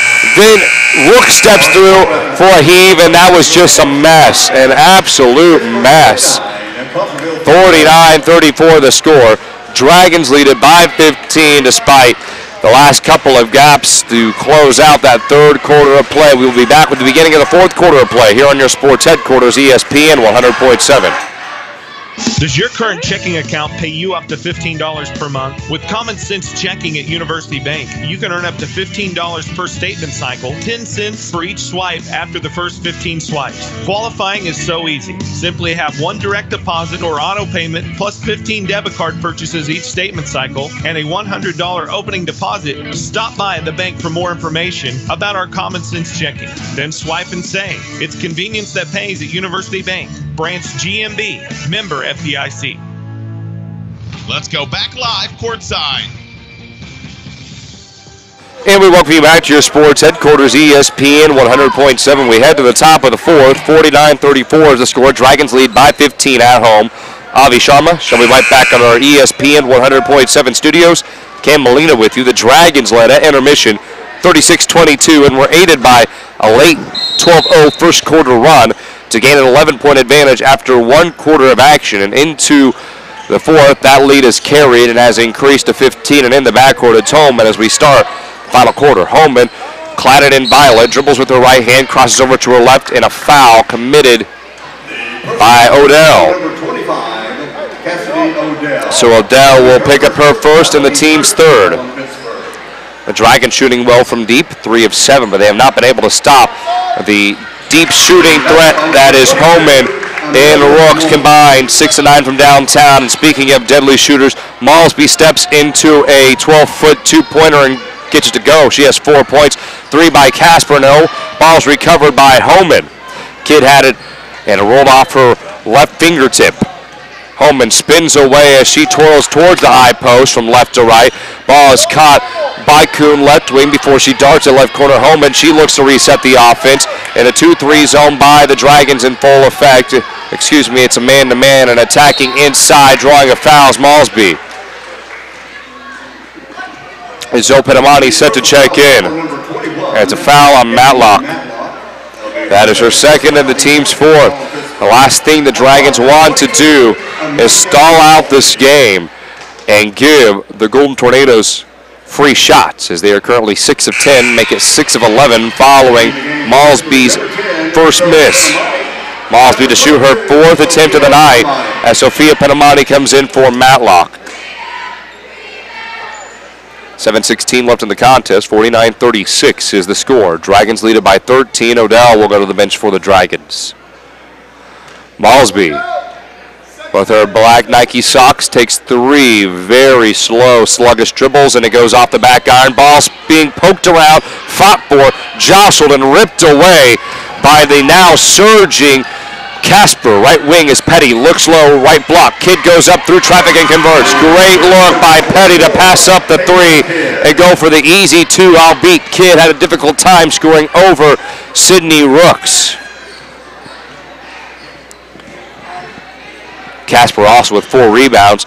Rooks jab steps, almost uses her entire left shoulder and tries to lean into Kidd. Left corner, Malsby to reverse it back to Rooks. Left wing, she'll dribble, wheels inside the key, loses it off of her fingertips, recovered by Holman. She pulls up and instead will loft it over the head of Sophia Penamani. Right corner, Rooks, 3, high arcing trifecta short. Ball tipped up into the air again, and fighting for it is both Petty and Holman. And Holman, as she walks backwards, is now remorseful after slinging Petty to the floor. Not a great sign of sportsmanship as Petty's holding her right wrist and trying to shake off a stinger as Odell will come in for Casper. With 6:30 left in the contest, it's 51-36, and it's an inbound by the Purple Dragons. It's Zoe Penamani, Petty, Odell, Sophia Penamani, and Kidd. And Abby Casper being tended to on the sideline right now. Stolen away. Petty makes a bad pass. Good read by Holman. Rooks goes up left-handed. And a good drive by, a sweep by from Petty to force Rooks to miss and get in her head. And then Petty gets tied up again with Holman. Held ball will be Coffeyville ball this time. Wow, this fourth quarter has come to nearly a staggering halt. And Petty is really languishing on the floor as she seems to be writhing in pain. Her right hand, right jaw, it is all painful for her. She needs an ice bath after this. And Casper, who has her left wrist taped up, is back on the floor for Odell. So Petty goes to the bench, and she'll take a couple minutes to recover. It will be an inbound by Holman. Far baseline, right side of the backboard. On the purple baseline with Pittsburg carved out, Holman scans. Left corner, Malsby. Deep two, air ball. Rebound by Kidd. Kidd with 5 boards, 10 points, as she could flirt with a double-double with 6 to go in the fourth quarter of play. It's a 15-point lead for the Dragons, 51-36.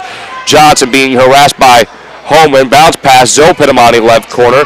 Good 2-3 zone that's extended, lobbing it over the top of the defense is Johnson to Casper. Kidd, Sophia Pitamani, and she went up very weak and very fragile-like, and it was, in turn, swatted away. Casper to inbound, but before that we have a sub, and Senor will check in for Rooks. So Cindy Rooks goes to the bench, and the contest, she has 2 fouls. Left side of the backboard inbounds by Sophia Pitamani. She finds an open right block. Casper, ball's poked out from behind by Rooks. Fighting for it is Kidd, and she'll go to the free throw line. There might be a foul on Malsby. That's the case, that's her 4th. It is. 4 on Malsby, 5 on the the Golden Tornadoes, 4 on the Purple Dragons with under 5:45 left in the contest. Math is hard. Coach Grotz talking with the official as Kidd's first offering is no good. She is set to attempt her 8th free throw of the night and can go 5 of 8 right here for 11 points and 5 rebounds. Malsby and Stout both have 4 fouls for the Golden Nados. So Kidd goes 1 of 2, 5 of 8 from the line overall. A timeout used by Coach Hart. That's a full timeout. And in his gray dress pants and gray pullover, Coach Hart will have to reel in his girls in violet and settle them down with under 5:45 to go. It is a 16-point ball game in favor of the hometown Purple Dragons, seeking their 5th win on the year and their first league win of the 2018 calendar year. We're back in 30 seconds with your sports headquarters, ESPN 100.7.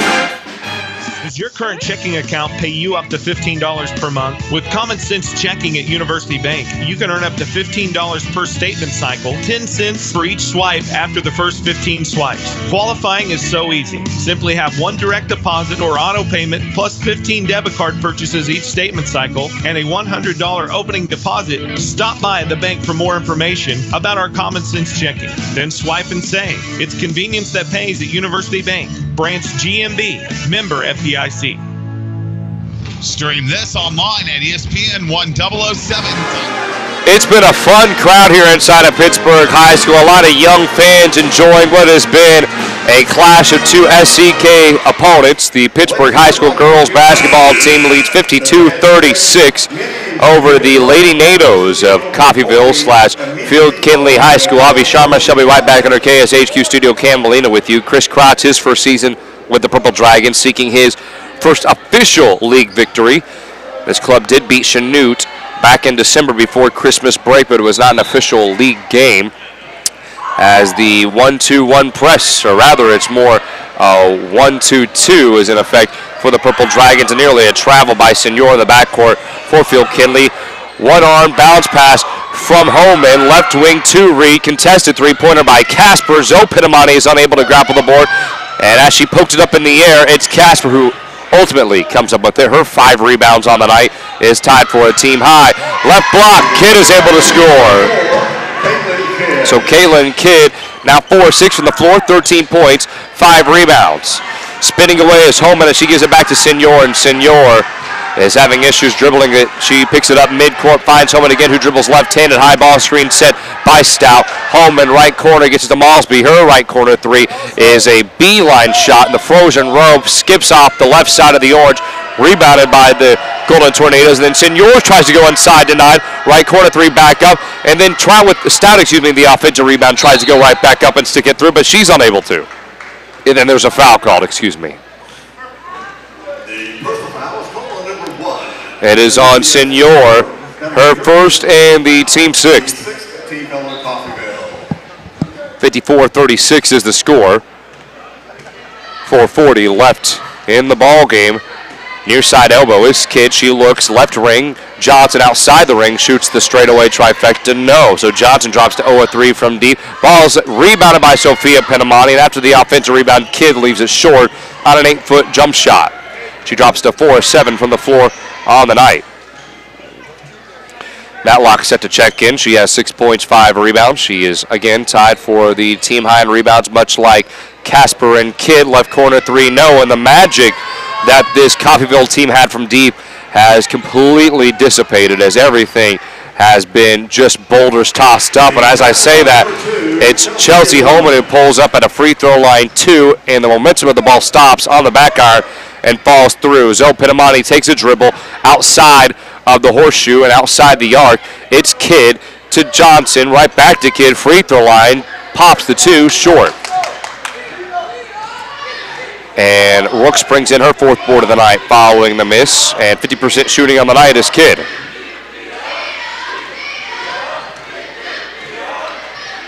Right wing attacking inside Malsby, but she goes right into the hand of Kidd. Good defense. Left wing three. Holman, no. Loose ball. Kidd has it. Rips away. And a foul. 17 foul committed by Field-Kinley. Into the free throw line goes Caitlin Kidd. She is shot 5 of 8 from the free throw line of the ball game. As a unit, the Purple Dragons 9 of 14. That's a 64% mark compared to the 50% mark by Field-Kinley, who are 6 of 12 from the free throw line. That was Malsby's 5th, Cameron. She is now done for the day. Good catch. Astute observation there. I almost missed that, but Malsby's done. And on the floor is Peck for Coffeyville. 54-38 is the score. Dragons lead it. And the free throw, no. Peck with the rebound. Peck with her first rebound of the night, as Kidd is now 5 of 9 from the line. And then another pull up by Senor, right block. No. Holman left wing 3 after the offensive rebound by Stout. And Stout now has 3 rebounds in the contest. And Holman has dropped to 3 of 7 from behind the arc. And Rooks is now 3 of 4. As the team 6 of 12. They are 1 point, almost 80%. Left wing 3, left side of the orange by Leo Westcott, who subbed in just a moment ago. Kidd with the offensive rebound. She lost it. And here comes Jordan Rooks. Far side wing, dribbles backwards from left to right, then crosses over from right to left. She has Casper on her right hip, attacked with 2:30 to go. It's 54-38 the score. It's Peck. High post percolates inside. Good read by Petty as it bounces off the hands of Senor. Purple Dragon sphere as Hendrickson comes in for the Purple Dragons. Kidd goes to the bench. 54-38 the score, nearly a 20-point lead for the Dragons, as it is a foregone conclusion at this point, barring any sort of 3-point streak by Rooks. The 50th victory of the year for Coach Krotz. Left wing Westcott, bad bounce pass. Senor read it well, and it goes out of bounds. Really bad bounce pass by Westcott, as that was telegraphed. She looked down at the floor, never looked at Casper. 2:20 left. Hendrickson high post. Looks left wing. Westcott rips through left to right. Bounce pass left corner. Matlock. A very long one hopper to the mid-court line where Casper's at, and a foul by Senor. That's a second on Senor. 8th committed by Coffeyville, and that stops the clock with 2:11 to go. So Pinamani to come in. She will sub in for Matlock. And Matlock, surprised her evening is done, and she will go to the bench, and assistant coach Keith Matlock exchanges high fives with her, as does Coach Krotz.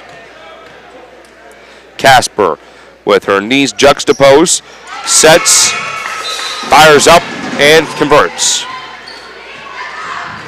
Casper shooting her first pair tonight. Collins will come back in for Coffeyville, and Flounders also enters the ball game for Field-Kinley. Casper 2 of 2. She had a season-high 19 against Wichita West, only 6 tonight, but her defense has spoken volumes. She played Holman very well tonight. Holman shooting 4 of 9, including 0-1 from the stripe, 3 rebounds, 2 assists. Flounders with a floundering shot. I don't know what she was thinking, going with a 2-hand volleyball set.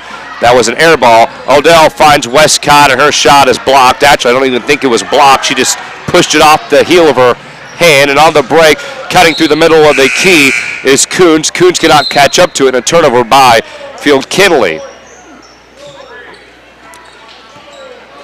And today for Pittsburgh, number 22, Natalie Talent. So Natalie Talent comes in with 1:45 left in the ball game, 56-38 the score. Talent's first time at the varsity level this season. Odell skips it left short corner. Westcott quick trigger 2, and it takes a hop up the right side of the orange, then off the window and down through the bottom of the nylon. That is big for Leah Westcott. Her first varsity points. Turnaround right-hander. Coons, no. Coach Krotz and the entire Purple Dragon bench sprung up and applauded vigorously following the make. And now Paige Fisher checks in for Coffeyville. It's a 20-point lead for the Dragons with a $1:30 left. Flounders defending at midcourt. You have to appreciate and commend the ambitious effort by this Coffeyville team. They led 10-9 midway through the first, but the Dragons with 2:30 left in the first quarter of action went on a 12-0 run, and to break away from the quarter recap, the entire Pittsburgh High School student section is doing the Skull Champ. A little too late for that one. A little too late, and that's been synonymous with Minnesota Vikings fans, and as an Eagles fan, I can just say Foles. Stop it. Foles. Stop it. Right, blocking a foul. Good attack as percolating inside of the key was Flounders. And Flounders to the stripe to shoot 2, and Odell will pick up her second. 15 foul committed by the Dragons. So Flanders to the stripe. First offering. Short. So Avi, you posed this question earlier. Who do you have in the Super Bowl? Well, I can't stand the Patriots and I can't stand Tom Brady, so I'm all in on the Philadelphia Eagles. Cameron, I am a Broncos fan, so you know I definitely can't support the team in the AFC if it's New England. If it was anybody else, I'd absolutely support them, even the Chiefs, but just definitely not Tom Brady and the Patriots. Minifield checks in for the Purple Dragons with 50 seconds to go, 58-39 the score. The Dragons lead it by 19. Right block, Zoe Pinamani looks low. Minifield, the ball will swirl out. Minifield again, her second opportunity. That one goes. So J.M. Minifield with her first basket at the varsity level. So I'm sure Coach Krotz and the rest of the bench is ecstatic. Flounders air balls a 3. And that one will tiptoe out of bounds.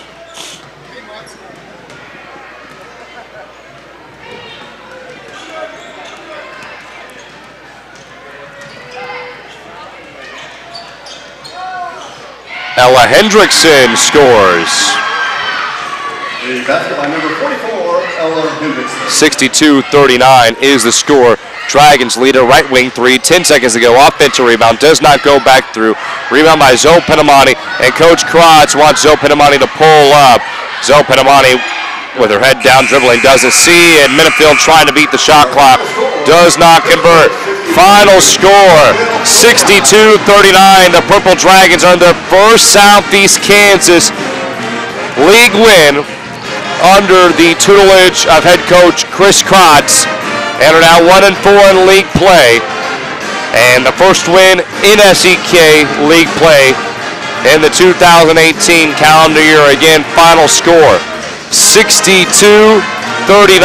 Up next, the Independence Bulldogs on Friday on the road, and we will step aside for 2 minutes, come back with the final stats, and we'll head into the boys action here on your sports headquarters, ESPN 100.7. Hi, this is Dr. Brent Cousins with SEK Urgent Care. When you're sick, when you're injured, or when you just don't feel like yourself, SEK Urgent Care is here for you. Let our skilled providers treat your non-life-threatening illness or injury at a fraction of the time and cost of an ER visit. Located at the corner of Centennial and Broadway in the Meadowbrook Commons, open 7 days a week for your convenience. SEK Urgent Care, where your family and time matter. Find us fast on names and numbers. When you get engaged and need to pay for the wedding, when you have a baby and need to start that college savings account, It seems like the best moments in life can come with some real financial challenges. What's yours? At Commerce Bank, we find solutions so you can focus on enjoying life. Visit us online at commercebank.com or at a branch near you. Commerce Bank, challenge accepted. Member FDIC. What does it take to have a truly positive reputation? At Vogel Heating and Cooling, we know reputation is earned by consistent performance, by serving our customers' best interest, by providing top quality, energy efficient ream equipment and service for Southeast Kansas homeowners. Vogel Heating and Cooling is a Ream Factory authorized dealer and has been serving the area for over 20 years. Turn to the experts. Turn to Vogel Heating and Cooling.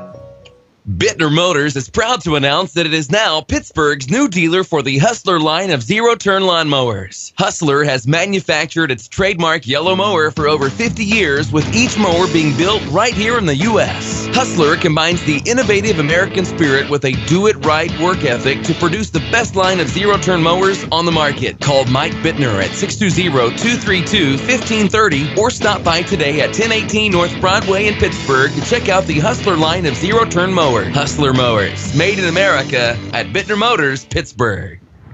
Let's go back live courtside. I know I'm asking a lot of you to think back right now, but if you guys, for those who have been tuned in throughout the entire evening after the girls' basketball game, at halftime there was a very, very cute performance by a group of 5 to 6-year-olds. And it's a dance squad, and it's themed, and they had like little Minnie Mouse ears on and red tutus with white polka dots. Absolutely adorable. Well, those same girls are now wearing police outfits and burglar outfits and performing even more intricate dances in what has been probably the best dance performance I have seen ever. And you know, fantastic job. Wow. To add to that, Cameron, the sad thing is they can dance better than you and I can. I mean, well, let's not go that far. I'll admit they can dance better than I can. So. I do pretty good with the Charleston. Final score, 62-39. Purple Dragons earned their 5th victory on the year. They are now 5-9 on the season and will travel to Independence, and they lost to the Lady Bulldogs week 2, 56-43. Let's go over the final stats. Beginning with the Purple Dragons, Riley Johnson, 3 points. 1 rebound for Zoe Penamani. 2 points for Leo Westcott, her first varsity points. Kaden Matlock, 6 points, 5 rebounds. 13 points for Caitlin Kidd. 4 points for Cassidy Odell on the rebound. Sophia Penamani, 1 rebound. 6 points for Abby Casper and 5 rebounds. 2 points for Jaya Minifield, her first varsity points. Congratulations to her and her first varsity rebound. Madden Petty led the charge with a fiery effort, 24 points, 2 rebounds, and then Ella Hendrickson, 2 points. The Purple Dragons out-rebounding Phil Kinley, 21-15, and from behind the arc, 3 of 8 for the Dragons and 6 of 12 for Phil Kinley. As for the Golden Nados, Chelsea Holman, 11 points, 3 rebounds, 2 assists, and a turnover, including 4 of 9 from the field, 3 of 7 from deep.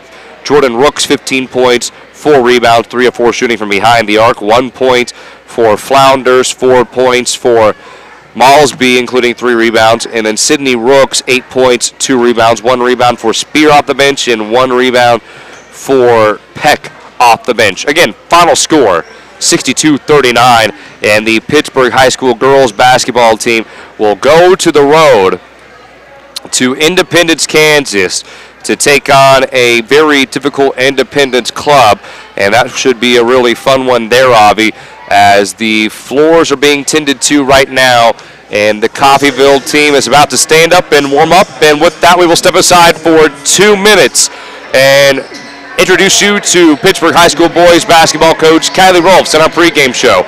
We are back in 2 minutes with your sports headquarters, ESPN 100.7.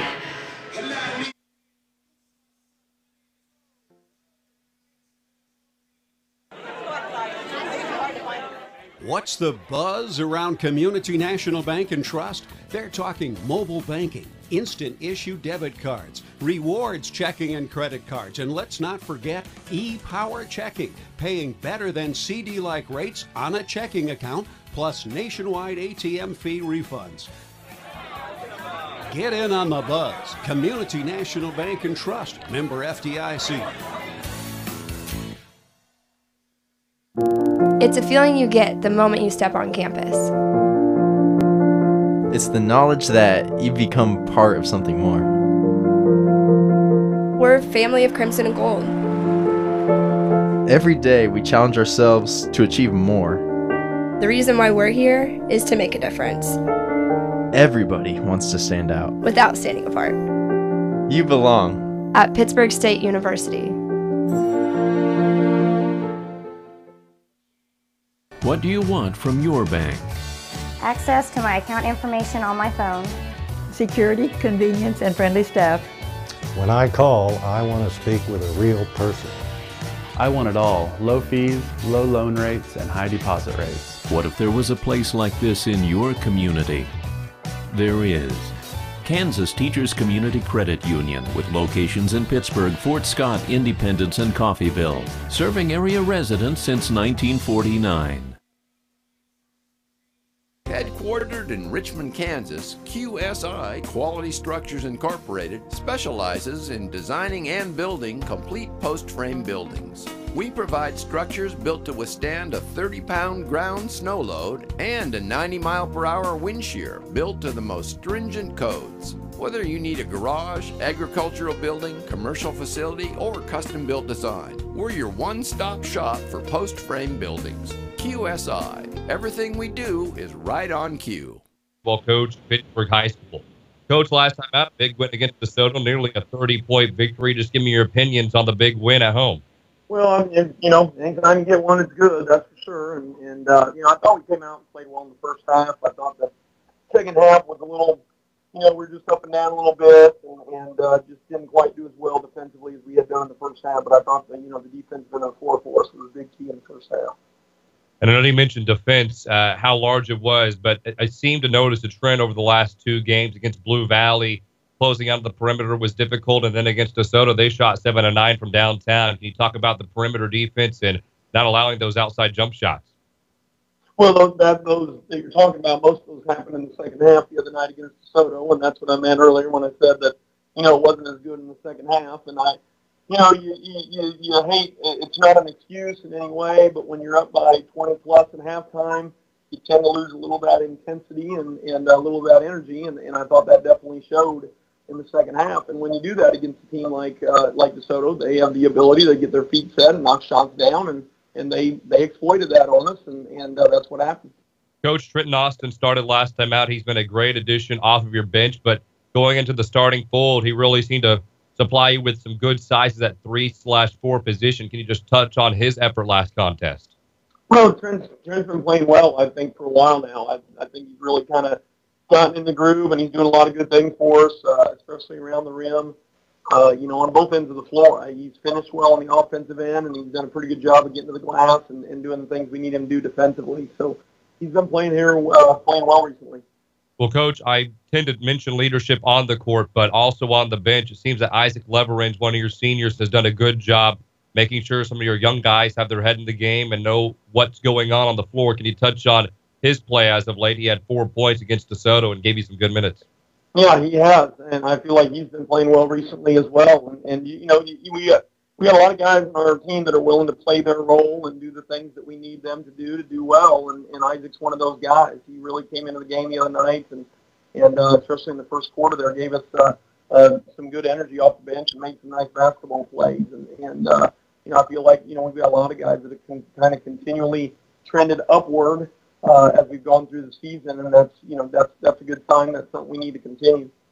Coach, I know one of your themes this year, at least what you told me, is knowing your roles, and it kind of goes back to Isaac and just knowing he's that 7th, 8th guy off the bench, gives you good minutes at the 4 and the 5. How have you been able to sell that to your guys, or have you even had to sell the fact that they need to play their roles, what their strengths are, and how it is going to, in turn, help the team?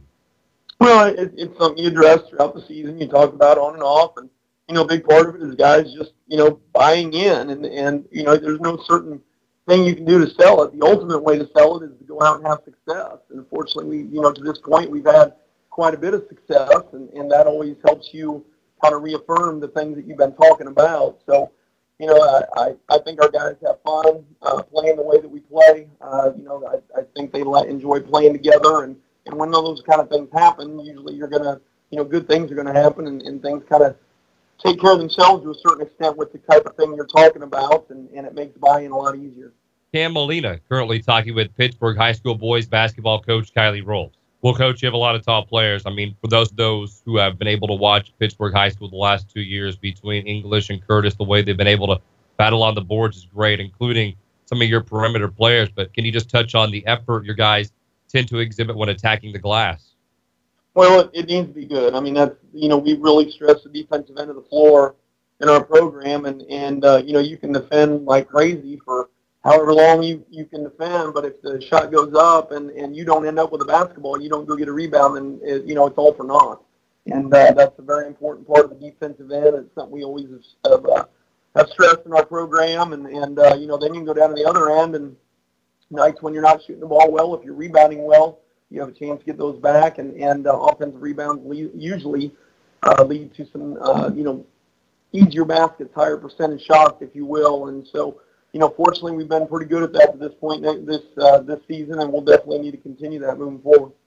Coach, Coffeyville tonight, it's not technically a league matchup, but you are playing a team within the SEK. Just touch on jumping back and getting into the groove of playing some league opponents. Well, it is actually a league game. This counts. We play everybody twice, and this is our first time around with Coffeyville, so this is a league matchup tonight, and it's an important one, like they all are. The race is very tight right now. Coffeyville's been right there, and they'll come in here ready to play. They're a very solid basketball team that can hurt you a lot of different ways, and we'll need to play well. Once again, that was Kylie Rolls, head boys basketball coach of the Pittsburg High School Purple Dragons. We are back with more of your sports headquarters, ESPN 100.7, in just 2 minutes. Advanced technology, comprehensive quality care. That's Canar Eye Care. We have the newest technology, but we never lose sight of what's most important, our patients. Eye care has changed dramatically in recent years, and we've been there for you every step of the way.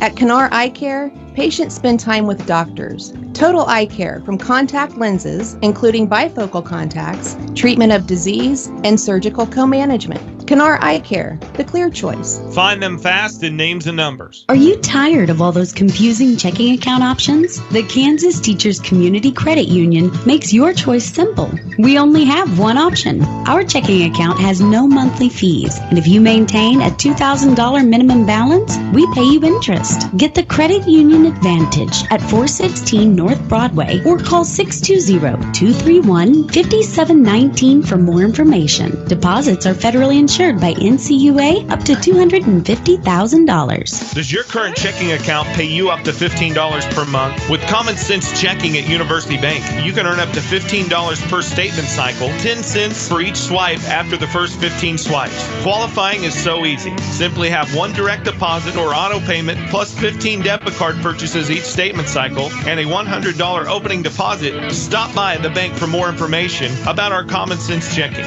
Then swipe and save. It's convenient that pays at University Bank, branch GMB, member FDIC.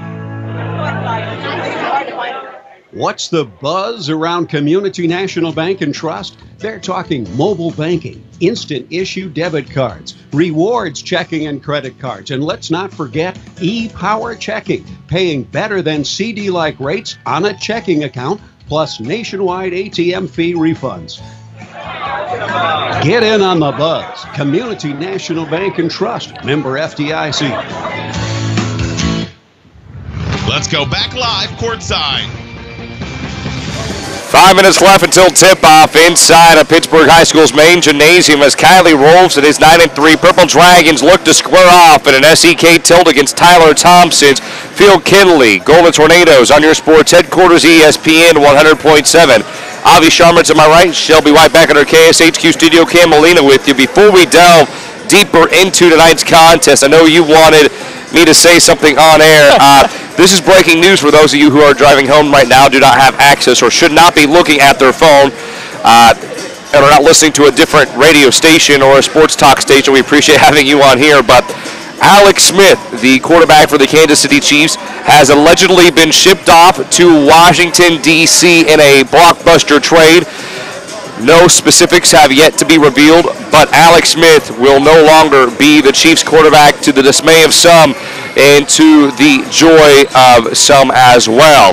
Let's get into the fun tonight. Last time out, Pittsburg High School laid a walloping on DeSoto, 78-49, and what was a great overall team effort. Avi, we saw this club play defensively from start to finish. DeSoto had scored 5 points in one quarter. In the second quarter, they dropped 14, but at intermission it was still 42-19, and the Dragons continued to play an excellent brand of defense and shot very well from the free throw line, going 20 of 25. After 3 quarters, they led 65-41, and to close it out, it was 78-49. How about a superb, stellar, sublime defensive outing from start to finish? Well, Cameron, I think it all begins with the 6-day rest.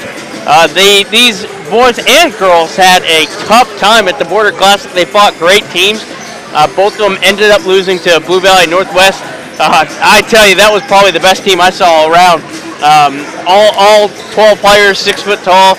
But anyways, they got to relax from that, get their minds off of that tournament, finishing second place, and then finally getting a fresh new start against DeSoto. And again, I wasn't here on Friday, but you told me that they played really well. They played as a team. I wasn't able to catch the stats, but it seems that these guys are going to get back into their groove, what they needed to do as another league matchup. In addition, we look at Tyler Thompson's Golden Tornadoes' previous matchup on the road against Parsons, a 78-71 loss to the Vikings. At halftime, Coach Thompson's crew and the second quarter of the group led by 11, but at halftime only led by 1 due to Coach Anthony Howe of the Vikings and his club's great spurt late in the second quarter, but was outscored by 8 in the second half. And ultimately, it was a 78-71 loss. How about C.J. Kelly tonight? He's going to be a player to watch. He had 19 against the Vikings. He's a diverse scorer on the floor, and the Dragons will really have to key in on him tonight. This is a Coffeyville team without a lot of height, so Marquis English, Chase Curtis, those two will be the primary options as they normally are, but against a lot of these faster guards, the perimeter defenders for Pittsburg High School will have to have an exemplary game. Yeah, I agree, Cameron. I think it's been the same thing we've talked about night in, night out with this Pittsburgh team. We know about the dominant duo of Curtis and Marquis, inside, but it's going to be who's the person that wants to step up on the outside. We talked about Gavin Elkamil, the sharpshooter, and Drew Ralston, and then even the all-around guy, Jarek Butcher, who's actually stepped up himself, had himself a really good tournament, I think. But it's not one person that has to make a difference, Cameron. It's all 5, and even the guys coming off the bench. We mentioned Marquis and Chase Curtis. How about a combined 12 of 13 shooting from inside of the circle last time out against DeSoto? English dropped 25, Curtis dropped 10, and if we want to throw him in the mix of the forwards, Trenton Austin started. He was 3 of 3 from inside of the horseshoe, 10 points, 5 rebounds. So the front court for the Dragons, 45 points, 17 rebounds. This seems to be the best 3 big men in the Southeast Kansas League right now. That is no disrespect to Johnson with the Vikings, no disrespect to Labette County and Easton Dean over there, and the rest of the great talented players in the Southeast Kansas League. But between the blend of a toolbox full of low post moves, strong rebounding by Curtis, and the explosiveness by Trenton Austin, I don't think there is a better 3-prong attack. I gotta agree with you, and I'd say a athletic 3-prong attack, because the things that those guys can do is just absolutely incredible. And one of my favorite things to see is every time Chase Curtis gets a rebound, puts it up, puts that flex out with his right arm, showing his dominance. We can talk about the hang time of Trenton Austin when he's up in the air, and then the athleticism and everything that Marquis can do. Just a phenomenal leader, too. That's the one thing at the Blue Valley game in the championship, there's a bit of a jabberish going on with each other, and then an elbow with the player getting bloodied up. Marquis went over there, talked to him, apologized, hope everything was okay. It's great to see these guys all have different kind of traits that come together as one. Let's meet our starters tonight, beginning with the Purple Dragons and the senior Chase Curtis, then Drew Rolfs, Gavin Elkamil, and Jarek Butcher to round out the backcourt. Marquis English to finish up the front court, and again, he had a very efficient out against DeSoto. 10 of 11 from the floor, 4 of 5 from the free throw line, 25 points, rebounds. How about for Field Kinley in this contest? It'll be Jalen Logan with Trey Marie, Tariq Logan, C.J. Kelly, and Andrew Knight. Again, C.J. Kelly, 19 points against the Vikings, and keep in mind that the Vikings have an extraordinary athletic bunch over there. For C.J. Kelly to come out and drop 19 points, that's saying something. I think Gavin Elkamil and Jared Butcher are going to have their handful. I agree, Cameron. This is going to be an interesting matchup. No seniors on this team. Definitely something to be interested about. You know, we saw with the girls team that they were young and growing up a little bit here. It looks like this varsity men's team, they have a lot of juniors on this team. Just I can't even count how many. But it seems that experience is going to have to play a huge factor in this game in a hostile crowd environment. Well, Phil Kinley was kind of written off in the preseason rankings, but Tyler Thompson has done a fantastic job of instilling a sense of pride, urgency, and necessity of success, if you will, for his boys en route to an 8-5 record, 3-2 in the league. The Dragons 3-1, their lone league loss to the Parsons Vikings on the road, and that will be a splendid rematch here. And we will get you the full layout of the schedule later in the broadcast, but for Coffeyville, they will be cladded in purple. Their violet uniforms have yellow checkered trim on the shorts. They are Adidas brand with yellow numerals and letterings. For the Purple Dragons, their home white uniforms with purple numerals and lettering, and the P for Pittsburg. It's a purple P logo on the bottom left and right of their shorts. The Dragons offensively, to start, will go right to left on your dial, and the Golden Tornadoes left to right offensively on your dial. Let's begin. Golden Tornadoes, Dragons. And we're off. Butcher will get the ball in the backcourt as Marquis English in his big 6'7" frame and lengthy arms, able to win the tip. Butcher, far side right wing extended, looks to the left. Elkamil catches left wing, sells the up fake, tries to go with the second up fake. English flashes to the point, Knight defending, and there's a good 4-inch difference between Knight and English as Elkamil will swivel away from the harassing Marie. Bounce pass by English as he tried to find Curtis, and that one slapped out of bounds. Last touch by Curtis, I suppose. And Coach Rolfe saying just get back and defend. He's not even going to get up and argue with 7:30 left in the first. Marie will handle the point guard duties with a left compression knee brace. Dribbling with his left hand is Logan before he darts it off left corner. Kelly rips through from right to left. At the point with it is Rutherford, who's in the starting lineup tonight. He'll dribble with his right hand. Behind the back with it is Kelly trying to size up Elkamil. Left elbow working with the sphere right now is McKnight. Knight before he finds Kelly, who curls and scores. So Kelly's able to hoist it through the bottom of the nylon. Right wing Butcher delivers a beeline pass to Elkamil, who hesitates, trying to get Kelly to be a bit antsy and jump. Right wing back to Butcher, who scans, and as he prospects, he'll reel back, pulls the ball back to his right hip and finds Curtis right corner. Pass fake by Butcher. Dribbles with his right hand, using his left hand to stave off the defending Marie, and out of bounds. Step Butcher on the delayed call. Marie to inbound, far baseline. To the left side of the backboard on the purple baseline. To Kelly, right back to Marie, defended by Rolfes. Rolfes greets Marie, who dribbles with his right hand, goes behind the back, dribbles from left to right, and then delivers a chest pass over to Rutherford. Rutherford right over left wing to Kelly again. Kelly will wheel, go behind the back at about the free throw line, or maybe just inside of the free throw line, then reverses back out. Logan with the rock right now as he darts it back outside the perimeter. Marie pulls up, left short corner two, no, poked up into the air, loose ball. Rutherford recovers after missing the jump shot. Rutherford, right wing is now Logan following the interchange on the pass. Skip pass, left corner, Rutherford passes up to Knight. Knight scans, brings the ball to his nose before then again finding Marie. So Tariq Logan not starting tonight. I beg your pardon. It is Adam Rutherford. I guess I read it wrong in the scores book, so I beg your pardon. Attacking was Kelly, but Kelly has it deflected by English, and that brings the crowd to their feet.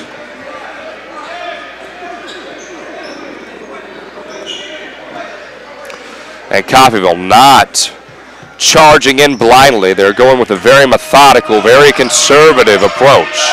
Ball inbounded into the front court from Logan to Kelly. Logan has it right wing, then he'll sequester himself to the right corner. Dribbles in between his legs from right to left. Curtis pokes it away. In transition, has a little bit of room, goes up, lets Kelly blow by and scores. Great job by Chase Curtis to have that spatial awareness as Kelly was dive bombing. Speaking of which, Kelly goes behind the back, step back, Curtis read it and swatted it. Kelly, with his black glasses on, trying to read the floor but could not read that block. Curtis at the apex of the arc looks for English on the post feed, overthrows him. And Coach Rolfs telling Curtis to wait on English to spin and then throw it up over the top, and that could have even been an alley-oop. Full discretion there. I think Curtis is limping a little bit. He's shaken up after that rebound that he had. 5:10 left in the first, 2 all. Rutherford dribbles right-handed with both legs having a black compression sleeve on it. Bring the ball below his knees. Myrie poked away by Elkamil. English tries to fight for it. Kelly recovers. He's using his wiring frame and his long arms as an advantage. Left wing, Logan 3 tries to use the backboard, but that one sailed far right. Rebound by Elkamil on the break. Elkamil scans, looks, tries to attack. Far side ring, goes up right-handed and draws the foul.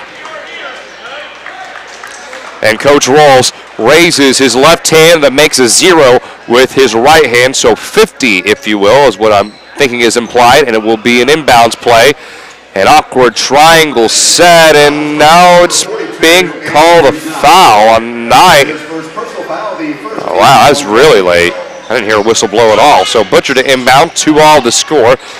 Front court, Rolls 2 steps away from the top of the arc. He scans, has English on the interchange. Knight on the left tip of English, rotated to Butcher, loose. Logan recovers. Elkamil trying to track down Logan, but decides not to tip Logan to slow down and try to draw the foul. That would be disastrous and in favor of Field Kinley. So it's 4-2, 4:25 remaining in the first. Butcher delivers a right arm slinging pass left wing to Rolfs. Curtis trying to back down Kelly. English straightaway trifecta, holds his form, does not convert. Elkamil able to draw the ball loose from Logan, who loses it, but then Logan recovers it again.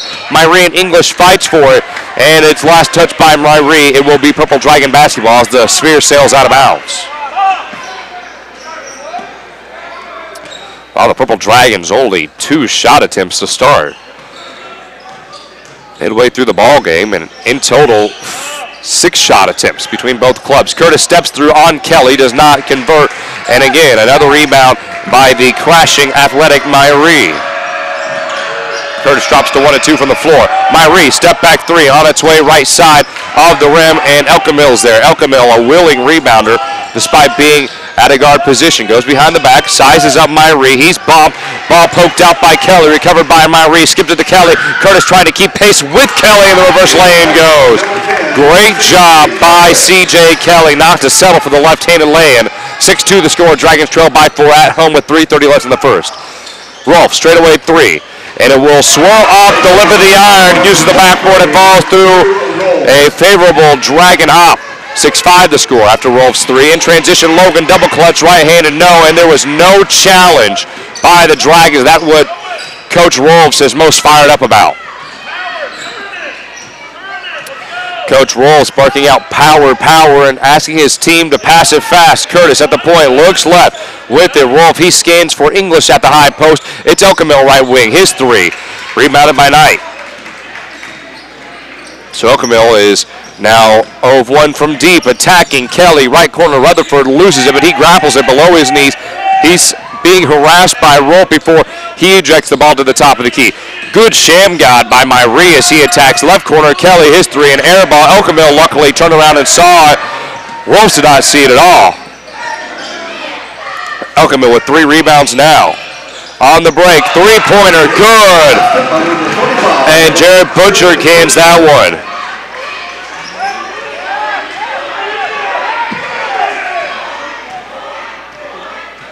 Into the front court is Logan, a double team awaiting him between Rolfs and English. English gets a fingertip on it. It trickles into the backcourt. Recovered by Rutherford, nearly a carry. He gives it back to Knight, who's fouled and 1. Rutherford, a muscular, thick forward, darted through the lane, caught the ball, and tipped it up. And it's a foul on Elkamil, his first, and the team's first. Rolfs will sub out, and it looks like he's tending to his right ring finger. And it looks like it may have been jammed. Knight will have an and 1 opportunity. Knight listed at 6'4". I think he's more like 6'2" or 6'3", but his and 1, good. Knight still able to score. 3 points in the contest. 9-8 the score. Dragons trail by 1. 2 minutes left in the first, and what has been a slow first quarter of action. Grant and Trenton Austin on the floor now for the Dragons for the first time tonight. Behind the back move by Gavin Elkamill. Fakes the bounce pass to Butcher, and it wasn't a fake. He lost it. And Coach Ross wants to use timeout, as the Dragons have been apathetic to start this contest. And Coach Rolfs wants to light a fire underneath them. Under 2 to go. 9-8 the score. Coffeyville leads. Back in 30 seconds with your sports headquarters, 100.7. Now accepting new clients. At the Pet Care and Surgery Center, Dr. James Clark believes all of our pets deserve kind, humane, and loving treatment. From a simple checkup or rabies vaccination to performing major surgery. Plus, Dr. Clark has boarding, grooming, nutrition, and wellness checkups. Dr. James Clark can provide that loving member of your family with the treatment they deserve. Call 620-308-6454 to set up an appointment or simply visit petcarecenter.org. Pet Care and Surgery, making a difference. High school basketball on ESPN 100.7. Dragons with a lethargic start. 9-8 the score. Coffeyville on the road leads it. They are an 8-5 club, and it looks like the Dragons are playing to their cadence. Right wing, English rises for the three. He leaves it short, and it goes over the backboard, and a little bit of shoving afterwards, but I don't think it was intentional. And an update. I know we mentioned the Alex Smith trade earlier, but Washington fully committed. How about a 4-year extension to the 30-plus-year-old quarterback's remaining 1-year contract? Rutherford loses it. 9-8 the score. Dragons only trail by 1. Javon Grant loses it off of his right hip. English tries to recover, but instead there is Myrie. Myrie finds Rutherford into the front court, reverses it right back to Logan. Logan rips through from right to left, using his speed to outmaneuver the defense. Wide open, Kelly double clutches and is fouled on his way to the basket. He's trying to go with the stick in. He let Curtis fly by and Grant fly by. Curtis tried to go back for second helpings, as did Trenton Austin, and it was a foul on Austin, his first.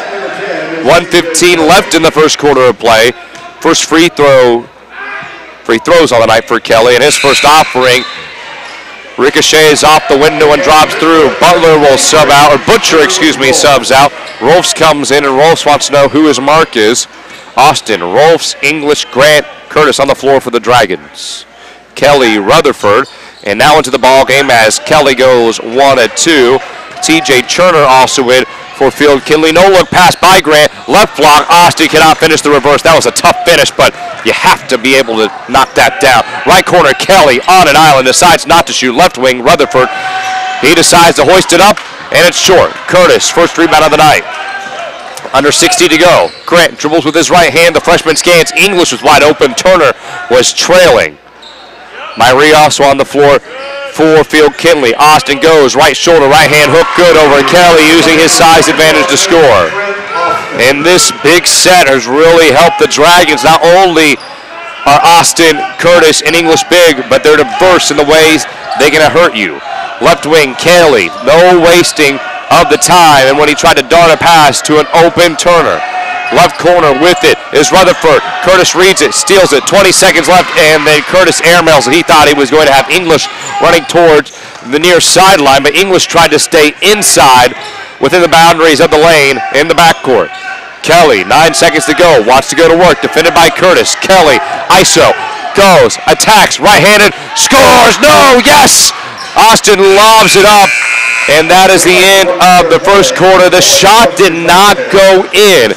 Kelly's shot swirled around, went and kissed the net, and then popped out. Wow. After one quarter, it is 10-all. The Dragons have been inhibited in the scoring column in this contest, playing to the pace of Coffeyville. We'll see how that changes in the top of the second. We are back with more action on your sports headquarters, ESPN 100.7.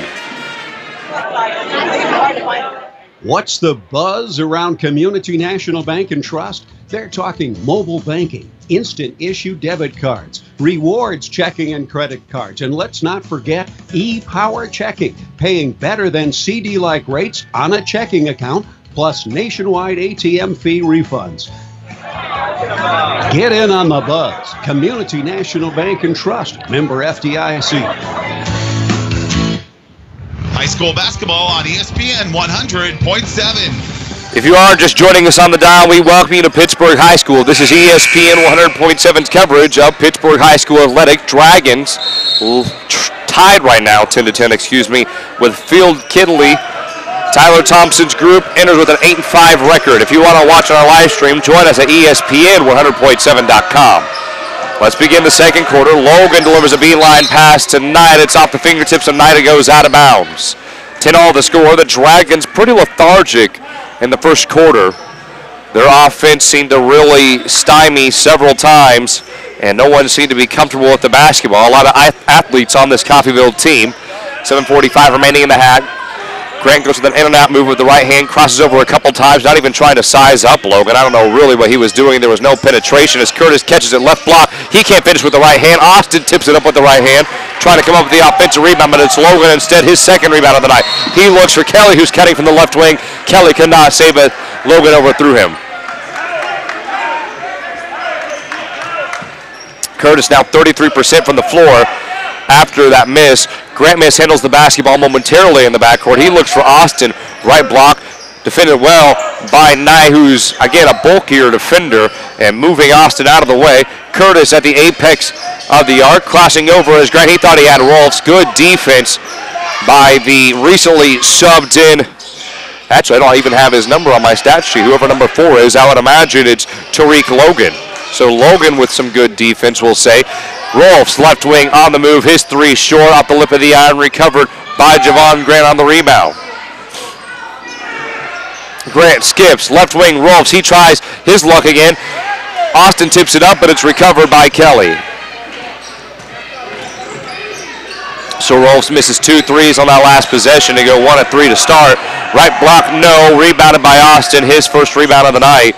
Grant gets the scoop back. Grant crosses over from right to left, attacks with the left hand, curls inside, gets to the left elbow, left hand scoop, and a good score. Javon Grant, the freshman who's undersized, uses his speed and whatever strength he has to blow by Logan. Logan picks up the sphere with his right hand, skips and nearly throws it away on the extended zone by the Dragons. Now it's man-to-man. Curtis defending Logan. A versatile 6'6 defender. Logan asking Logan to come on. Come at me. Elkamil defending Logan now. Bounce pass left short corner. Right hand floater. And I had it and then lost it. That's touched by Logan. Number 32, Marquis English. So Tariq Logan misses his first shot. Under 6 to go in the first half. 12-10 is the score. Dragons with their first lead since early in the first quarter of play. Elkamil right back, right wing. Grant brings the ball above his head, asks for Elkamil to come right back and relocate. Left elbow near side of the court is English. Elkamil just sitting there. Finally, left wing is Rolfs. No look pass to Curtis, who zips one. One time, straight away three-pointer. Elkamil drills it.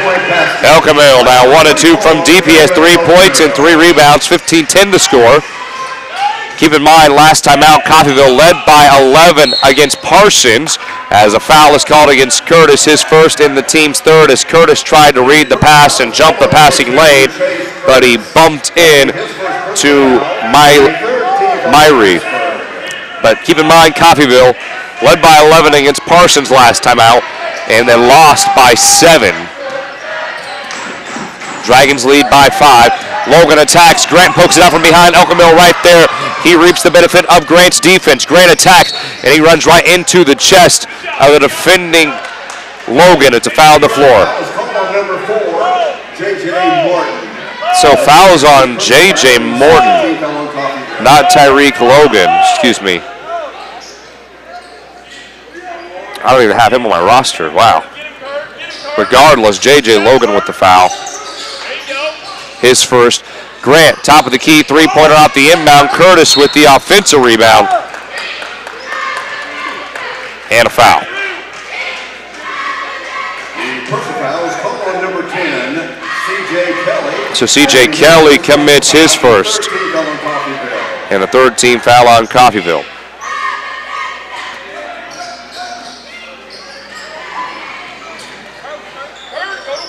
Left corner, Elkamil following the left side of the backboard, inbound. Elkamil's three, good as he swishes it through. So Elkamil 2 of 3 from deep, 6 points, and I said swish through. I should have said he clanged it through as it bounced off the inside of the orange, and then Logan throws it off the backboard in some odd fashion. Rolls finds a leak out, and Grant's shot is blocked by Logan, and now Grant's trying to hustle back defensively, but Logan with the sphere, he crosses over, goes right to left corner. JJ left wing defended by English. His shot careens off the left side of the orange. Curtis with his third rebound of the night. And a foul committed by Logan as he lowered his shoulder and went into Elkamil to try to force the steal. Oh, excuse me. It is on Myrie, so Myrie's first. And the 14th foul committed by Coffeyville. 18-10 the score. Dragons up, paved their largest lead of the night.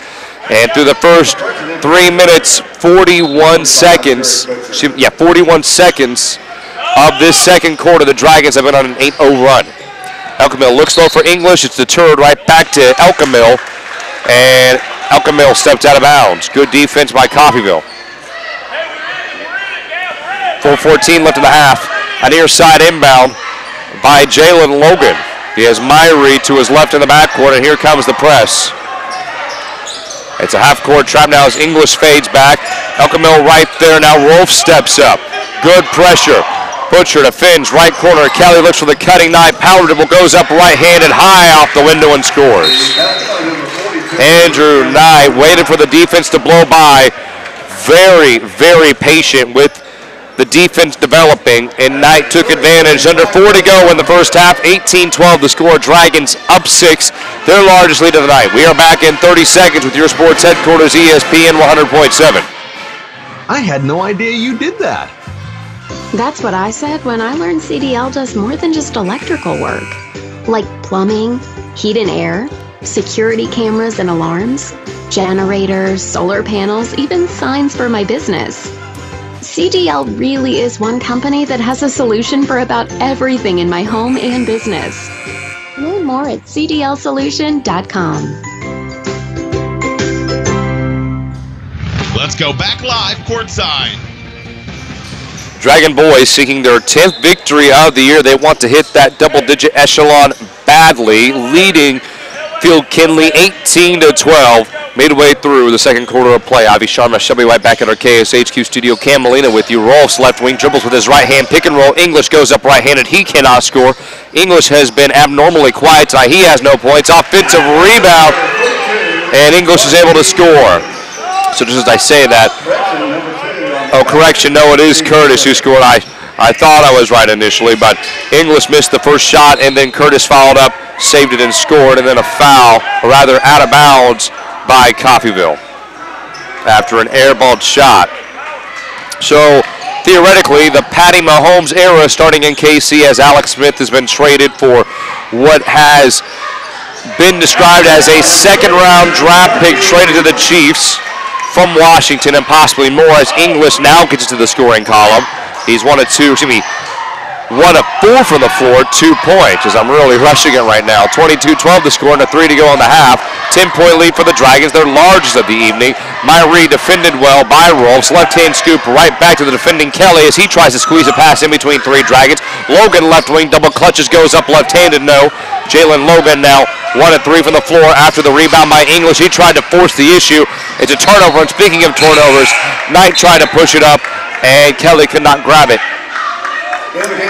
Inconsequential, really, as Rutherford subs in for the Golden Tornado, and Turner will sub in for the Golden Tornadoes as well.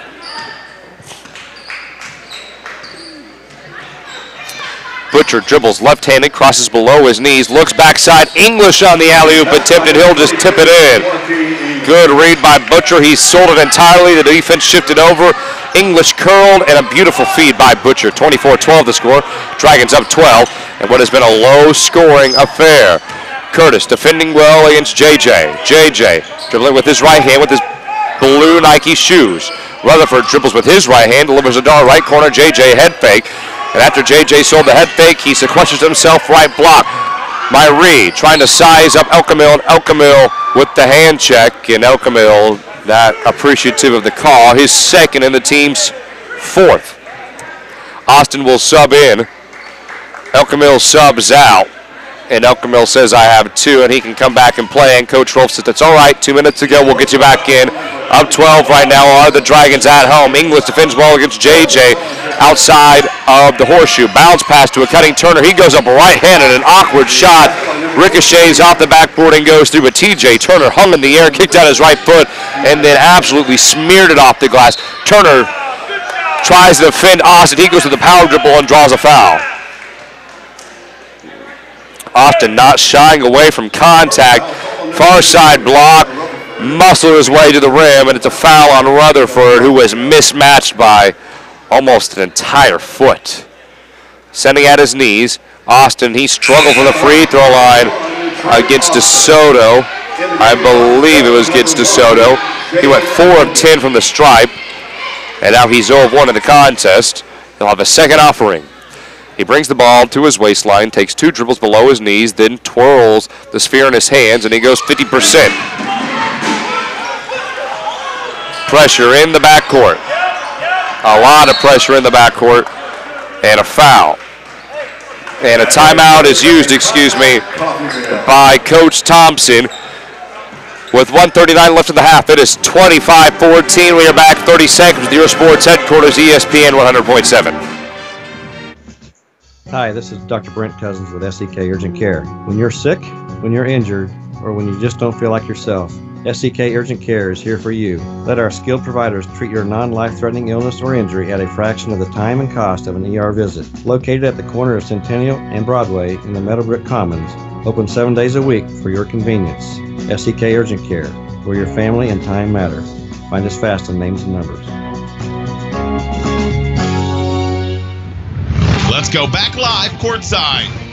Full court press by the Dragons. It's man-to-man, and they quickly have to dissolve and dissipate as it is Logan far into the court, ready for the double team at midcourt. Right wing Myrie dribbles beneath his knees and then defended well by Rolfson Austin. A lot of pressure coming. Coffeyville handling it well. The ball carries off the left shoe of Rutherford. No kickball call. 1:15 left in the half. Logan, beeline. Kelly blocked from behind by Curtis. English has it. The 6'7" prowling forward on the break. Finds Austin, goes up right-handed, almost gets the and one as the ball twirls and pirouettes around the orange before flopping to the hardwood. That's twice now Trenton Austin tried getting an and one. It just rolls right out of the rim. Well, Trenton Austin, again, last time out 4-10 from the stripe. He's 1 of 2 thus far, the only Dragon to attempt free throws.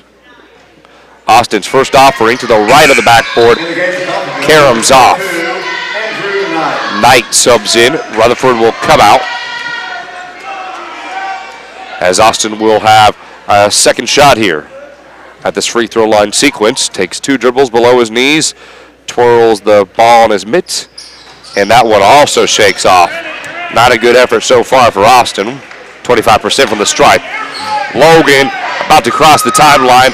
He is now in enemy territory with what appears to be an extended 3-2 zone. Good read by Curtis. He purloins the basketball, trying to save it as he hits the deck, and a foul pushed by Knight. It is his second, the team's 7th. Curtis to the stripe. 51 seconds left in the half.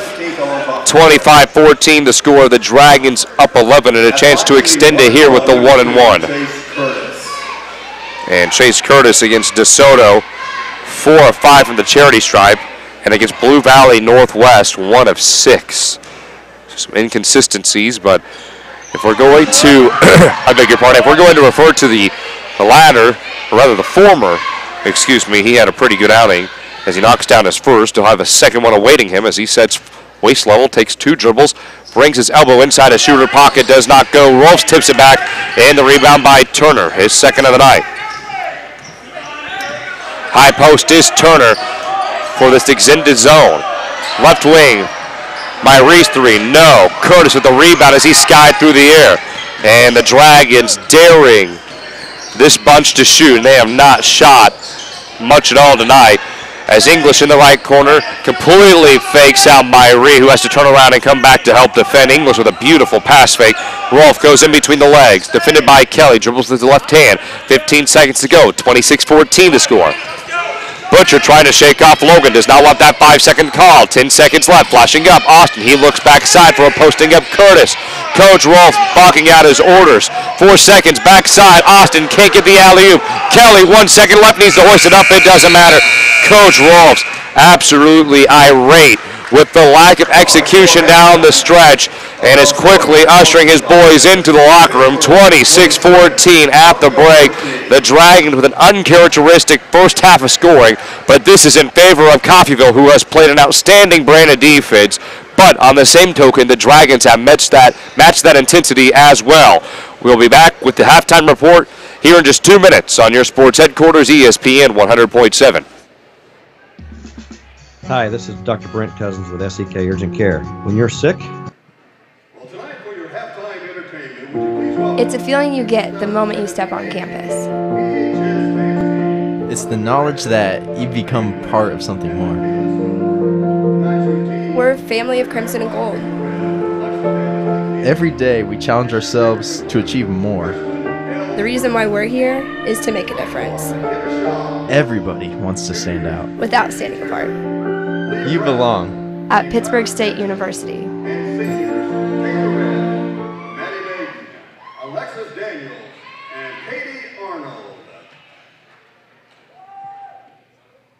What do you want from your bank? Access to my account information on my phone. Security, convenience, and friendly staff. When I call, I want to speak with a real person. I want it all. Low fees, low loan rates, and high deposit rates. What if there was a place like this in your community? There is. Kansas Teachers Community Credit Union, with locations in Pittsburg, Fort Scott, Independence, and Coffeyville, serving area residents since 1949. What's the buzz around Community National Bank and Trust? They're talking mobile banking, instant issue debit cards, rewards checking and credit cards, and let's not forget e-power checking, paying better than CD-like rates on a checking account, plus nationwide ATM fee refunds. Get in on the buzz.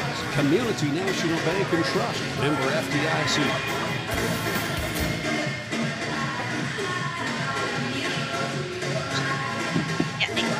Will deliver your medication right to your door.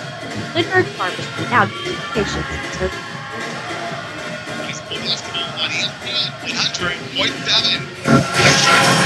And the halftime festivities picking up inside Pittsburg High School Gymnasium as the dance team will now leave the hardwood after what was a stellar performance. The Dragons not so much. In terms of stellar performances, 26-14 at the break. Rolfe's group up 12 points right now, but Tyler Thompson and Phil Kidley still hanging around alongside Avi Sharma. She'll be right back at our KSHQ studio. Cam Molina with you. The lowest combined first half score this season between the Dragons and their opponents. The second lowest offensive output and a half for the Dragons this season. The lowest was against Blue Valley 2 weeks ago.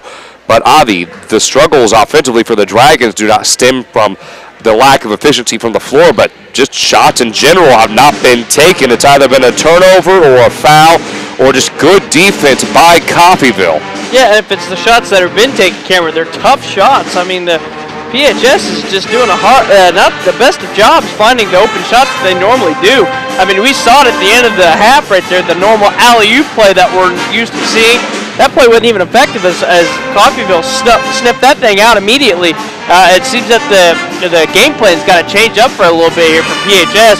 And then on the other end, if you're the Golden Tornado, you know, they're breaking the press just fine. They just need a finish. That's their problem. They're trying to shoot from the perimeter. It's not falling right now. They need to just get their shots up and going.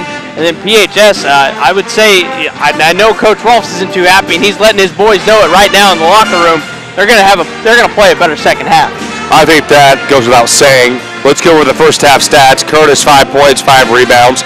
Javon Grand 2 points and a rebound. 3 points for Drew Rolfes on 1 of 3 shooting from deep. Gavin Elkaville 6 points, 3 rebounds on 2 of 3 shooting from downtown. I beg your pardon, Rolfes on 1 of 3 shooting from downtown. Elkaville 2 of 3 shooting from downtown. Marquis English so far 2 of 5 performance from the floor. So far, his worst first half of the season with 4 points and a rebound. Jarek Butcher, 3 points, and then Trenton Austin, 3 points and a rebound on 1 of 4 shooting from the line. 1 of 2 from the floor. The Dragons 9 of 18 from the floor overall. That's 50%. Field Kinley as Jalen Logan, 2 points, 2 rebounds. Adam Rutherford, 1 rebound. Trey Myrie, 1 rebound. 5 points for C.J. Kelly, 2 points for T.J. Turner, 5 points for Andrew Knight, who is 2 of 2 from the floor, 1 of 1 from the free throw line. 14 points, not a lot for Field Kinley. Their offensive production was equally as porous as the Dragons, but this is an uncharacteristic first half in terms of offense for Pittsburg High School. And the three-point jump shot, 4 of 10. Free throw line, 2 of 6. Field goals in general, 18. You know, Avi, you really try to find the root of the issue, but I really don't believe there is an issue. I mean, you could blame it maybe a little bit of the lack of discipline and execution, but credit this Field Kinley team with some stellar defense. The help side defense, the rotations have been superb. They have locked down English in the post. English, who is just coming off a 27-point outing, has been held in check again with just 4 points in the contest. If they're able to make sure English is corralled, this is a feasible game that Coffeyville can come away and steal for their 9th victory on the year. Yeah, I mean, Cameron, they even started the game off very, very well. I mean, it was a very low-scoring affair in the first quarter, let alone our first half. You know, they came out swinging. They were ready for this ball game. I mean, we had to start at about 9 o'clock, unfortunately. But, you know, there's still a game to be played, and that's exactly what they're trying to do. They're only down by 12 at the current moment. It's definitely anyone's game. It's just the same thing with the girls' game that we had. It was a close one, kind of a close one and a half, and then PHS girls was able to finish it and pull it away. We'll see if the men can do the same. I think an underrated element we're missing in terms of the cadence of this ball game has been the offensive sets for Coffeyville. They have run their sets to a T, and they have not forced anything inside. They have been highly efficient inside the horseshoe, 60%, and then 66% from the free throw line. These guys are not wasting any opportunities scoring around the basket. They're trying to run in transition, but the Purple Dragons have done a good job limiting those transition baskets. It's been a really balanced game, and the scoreboard does not reflect how close this game has been. And at intermission, once again, 26-14 to score. Dragons lead it by 12. We are back in 2 minutes with the beginning of the third quarter of play here on your sports headquarters, ESPN 100.7. Come up on Friday and Saturday nights at high schools and colleges across the region. It's often on a field built by Crossland Construction. Many Crossland employees played on those fields and were educated in the schools that are thriving parts of our communities today. Crossland is a proud supporter of area athletics and urges you to be a part of your local school community. Many of the athletes playing today may help Crossland build across our region in the future. Check out career opportunities at crossland.com. Crossland Construction, build you. When you get engaged and need to pay for the wedding, when you have a baby and need to start that college savings account, it seems like the best moments in life can come with some real financial challenges. What's yours? At Commerce Bank, we find solutions so you can focus on enjoying life. Visit us online at commercebank.com or at a branch near you. Commerce Bank, challenge accepted. Member FDIC. Advanced technology, comprehensive quality care. That's Canar Eye Care. We have the newest technology, but we never lose sight of what's most important, our patients. Eye care has changed dramatically in recent years, and we've been there for you every step of the way. At Canar Eye Care, patients spend time with doctors. Total eye care from contact lenses, including bifocal contacts, treatment of disease, and surgical co-management. Canar Eye Care, the clear choice. Find them fast in names and numbers. At Lindbergh Pharmacy, we care about your health. From a qualified and caring staff to services like our Time My Meds and MedPack programs, Lindbergh Pharmacy provides personalized service you can count on. Refill prescriptions online at lindberghpharmacy.com or on your smartphone with our free Lindbergh Pharmacy mobile app. You can also sign up for our text alert program and we'll text or email you when your prescription is ready. Can't make it to us? We'll deliver your medications right to your door. Lindbergh Pharmacy, now 2 locations to serve you. Stream this online at ESPN1007.com. Under 60 to go before we begin the third quarter of play. 26-14 right now. Purple Dragons lead it. Let's go back to the girls' game quickly. Chris Crotzen, the Pittsburg High School girls basketball team, overcame an early deficit to overcome Nicholas Hart's now 1-13 Coffeyville Golden Nados. After one quarter of play, it was 21-10. Coach Crotz's girls won a 12-0 run with 2:30 left in the first to close out the period.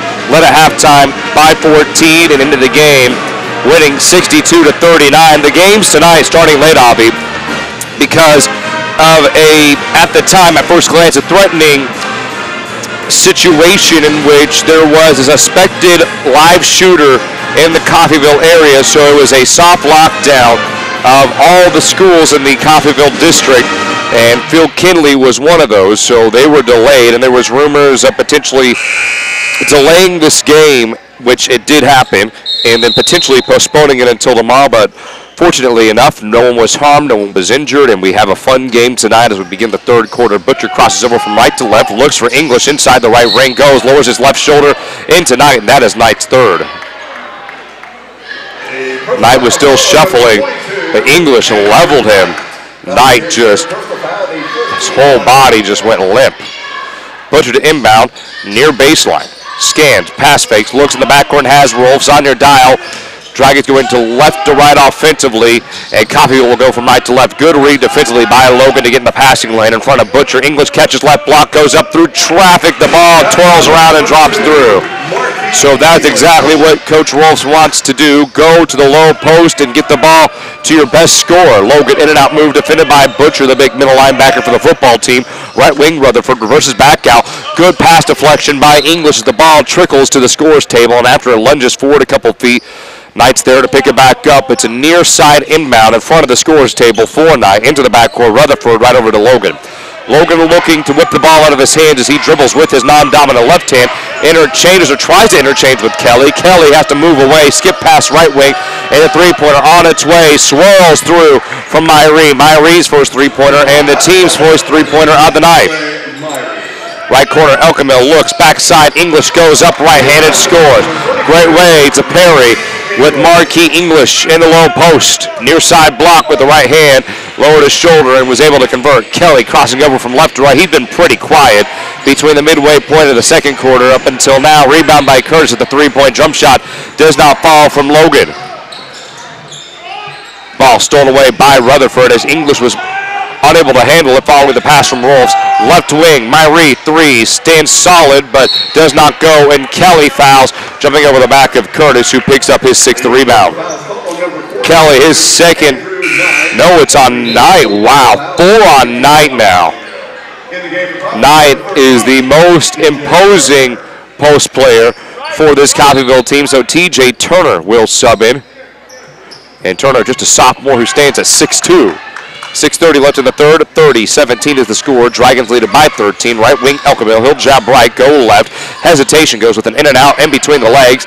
Good defense by Myree following his second missed three of the night. Left corner three is up to the right of the rim. Rebounded by Elkamil using his left arm to stave off a defender. English left block goes up right-handed. No, Curtis is there on the weak side and scores.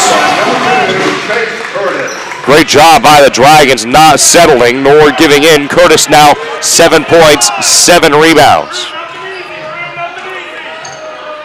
Coach Rolfs barking out to Chase Curtis, saying nothing easy to turn her down low. Right wing, it is Logan who will try to maneuver his way to the point before reversing it out to Kelly at the top of the key. Curtis reads it, purloins it, he goes up, flushes it with 2 hands. Chase Curtis with the baby dunk.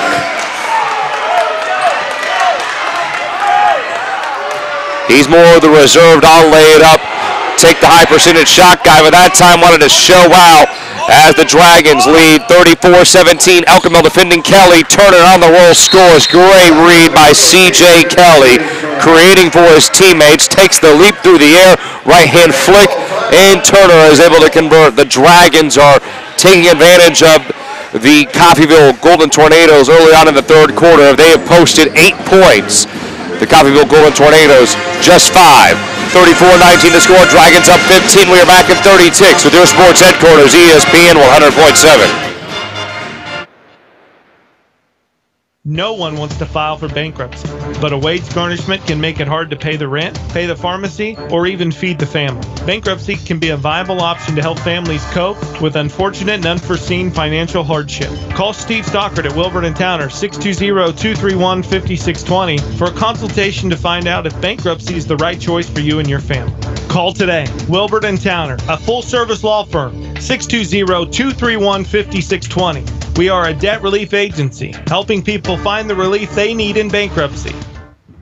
High school basketball on ESPN 100.7. After the timeout used by Tyler Thompson, head boys basketball coach of Field Kinley High School, it will be an inbound for Chase Curtis. TJ Turner of Coffeyville just laid it in, bringing the score to 34-19. A 15-point advantage for the Dragons still, as Butcher will bring the ball across the timeline and into the front court. He dribbles with his right hand before a beeline pass right wing Elkamil. He'll jab with his right elbow and right leg to the right corner.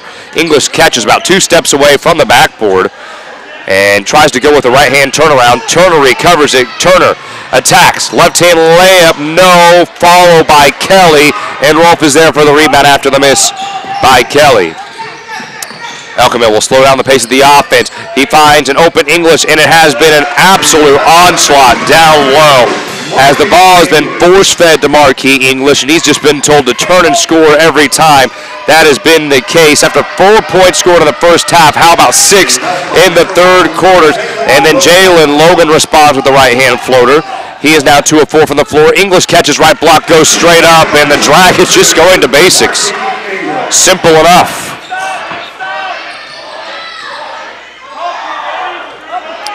38-21 the score. Golden Tornadoes trail by 17. Logan, far side wing, thought about going inside the right circle to Turner at the point. Jabs left, spins at the high post, goes up, double clutches right hand, tipped out of bounds. Last touch by Rolfs or Curtis. I couldn't tell. Regardless, it will be Coffeyville basketball. Kelly, the sub out, he is holding his right hip as he makes his way to the training staff. It will be an inbound by Myrie as JJ checks in. Right corner, Logan, defended by Butcher, is able to maneuver away, and as he snakes away, he looks to his left. Rutherford's there, but does not pass it. Right ring, double clutch, good move by Logan, drawing the foul on Butcher. And that is Butcher's second and the team's second of this third quarter. Oh, correction. That is on Rolfs. Rolf's first and the team's first, excuse me. I swore Butcher was there, but first free throw by Logan goes. He'll have a second opportunity here in just a moment. He now has 5 points in the contest. As right now, Coffeyville is 3 of 4 from the bar. Logan, 2 dribbles, right-handed, flicks and scores. Coffeyville 4 of 5 from the line. And Seth Bromley will check in for the first time tonight. A bit of size in the post at about 6'1", but not enough to impair or impede Marquis English and Chase Curtis. Butcher wants some help in the backcourt. He knew the double team was coming. Curtis is the fulcrum as he whips it around to Elkamil. English left corner, skips it. Rolf right corner, has Butcher, goes up, double clutches right-handed, takes a hop left side of the orange and flops through. Butcher with his second field goal converted tonight. He is 2 of 3 from the floor. 40 points for the Dragons tonight and nearly doubling their first half output. 17-point lead for the Dragons, left corner.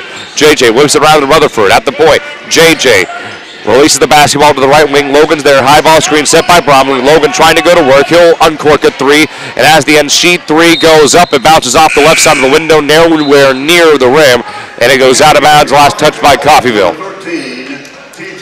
3:15 left in the third. 40-23 the score. The Dragons up 17. Curtis to inbound. He has Elkamil to his left in the backcourt. Right back to Curtis as the linchpin of this backcourt gang. Butcher all the way over to Elkamil. Right back to Curtis, about 2 steps away from the top of the arc. Curtis high post scans. Right corner on an island. Rolfs his 3. Up and down. Drew Rolfs 2 of 4 from downtown. 6 points and a timely 3-pointer makes it a 20-point game. Left corner.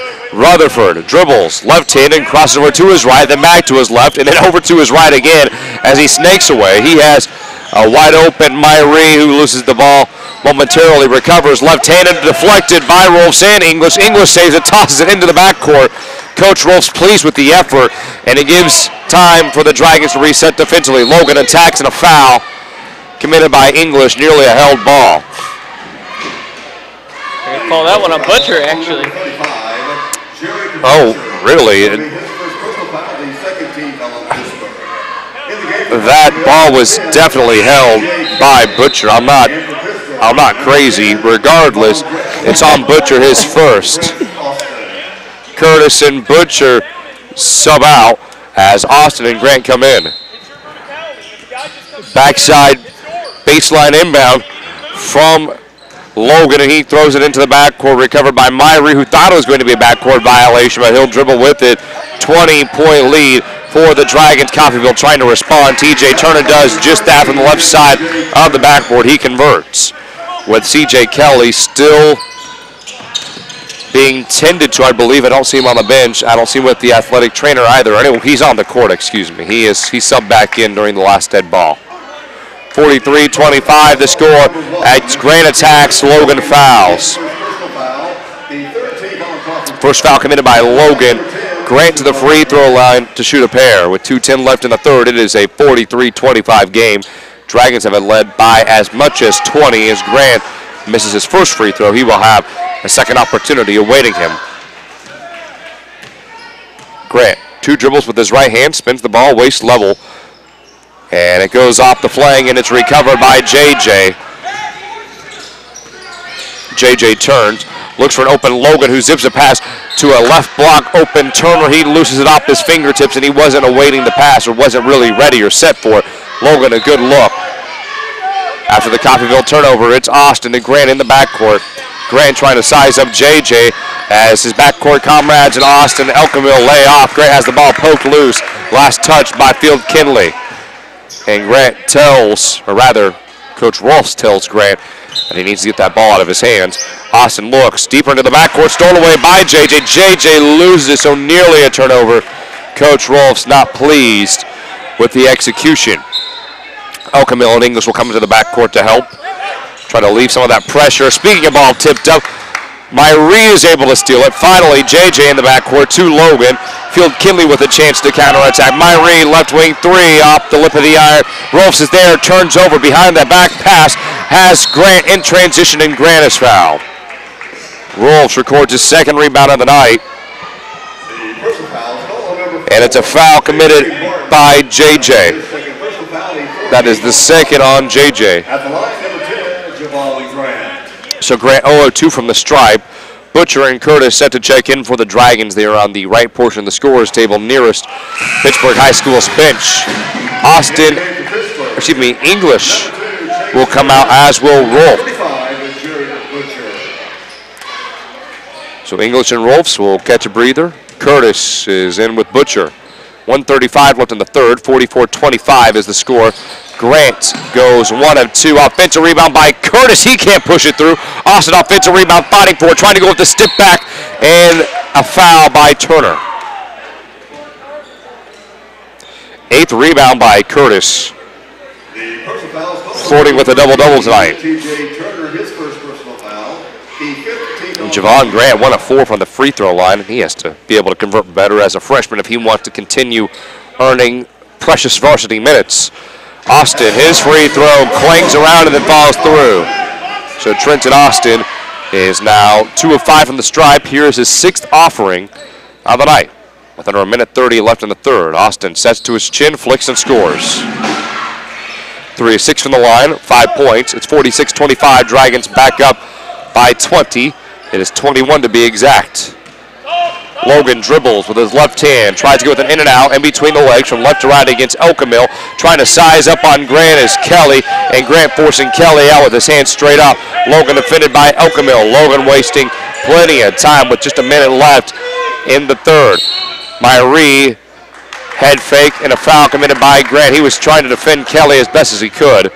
And Kelly's pretty undersized for being that combo 2/3. He's about 5'10", and Grant's about 5'8", 5'9". Inbound, left block, turnaround, Turner, no. Grant with the rebound. Grant, the smallest player on the floor, now galloping on the break. With the second rebound, goes up, looks for Austin, and Austin's not there. Last touch by Field Kinley will remain with the Purple Dragons. 54 seconds left in the third now.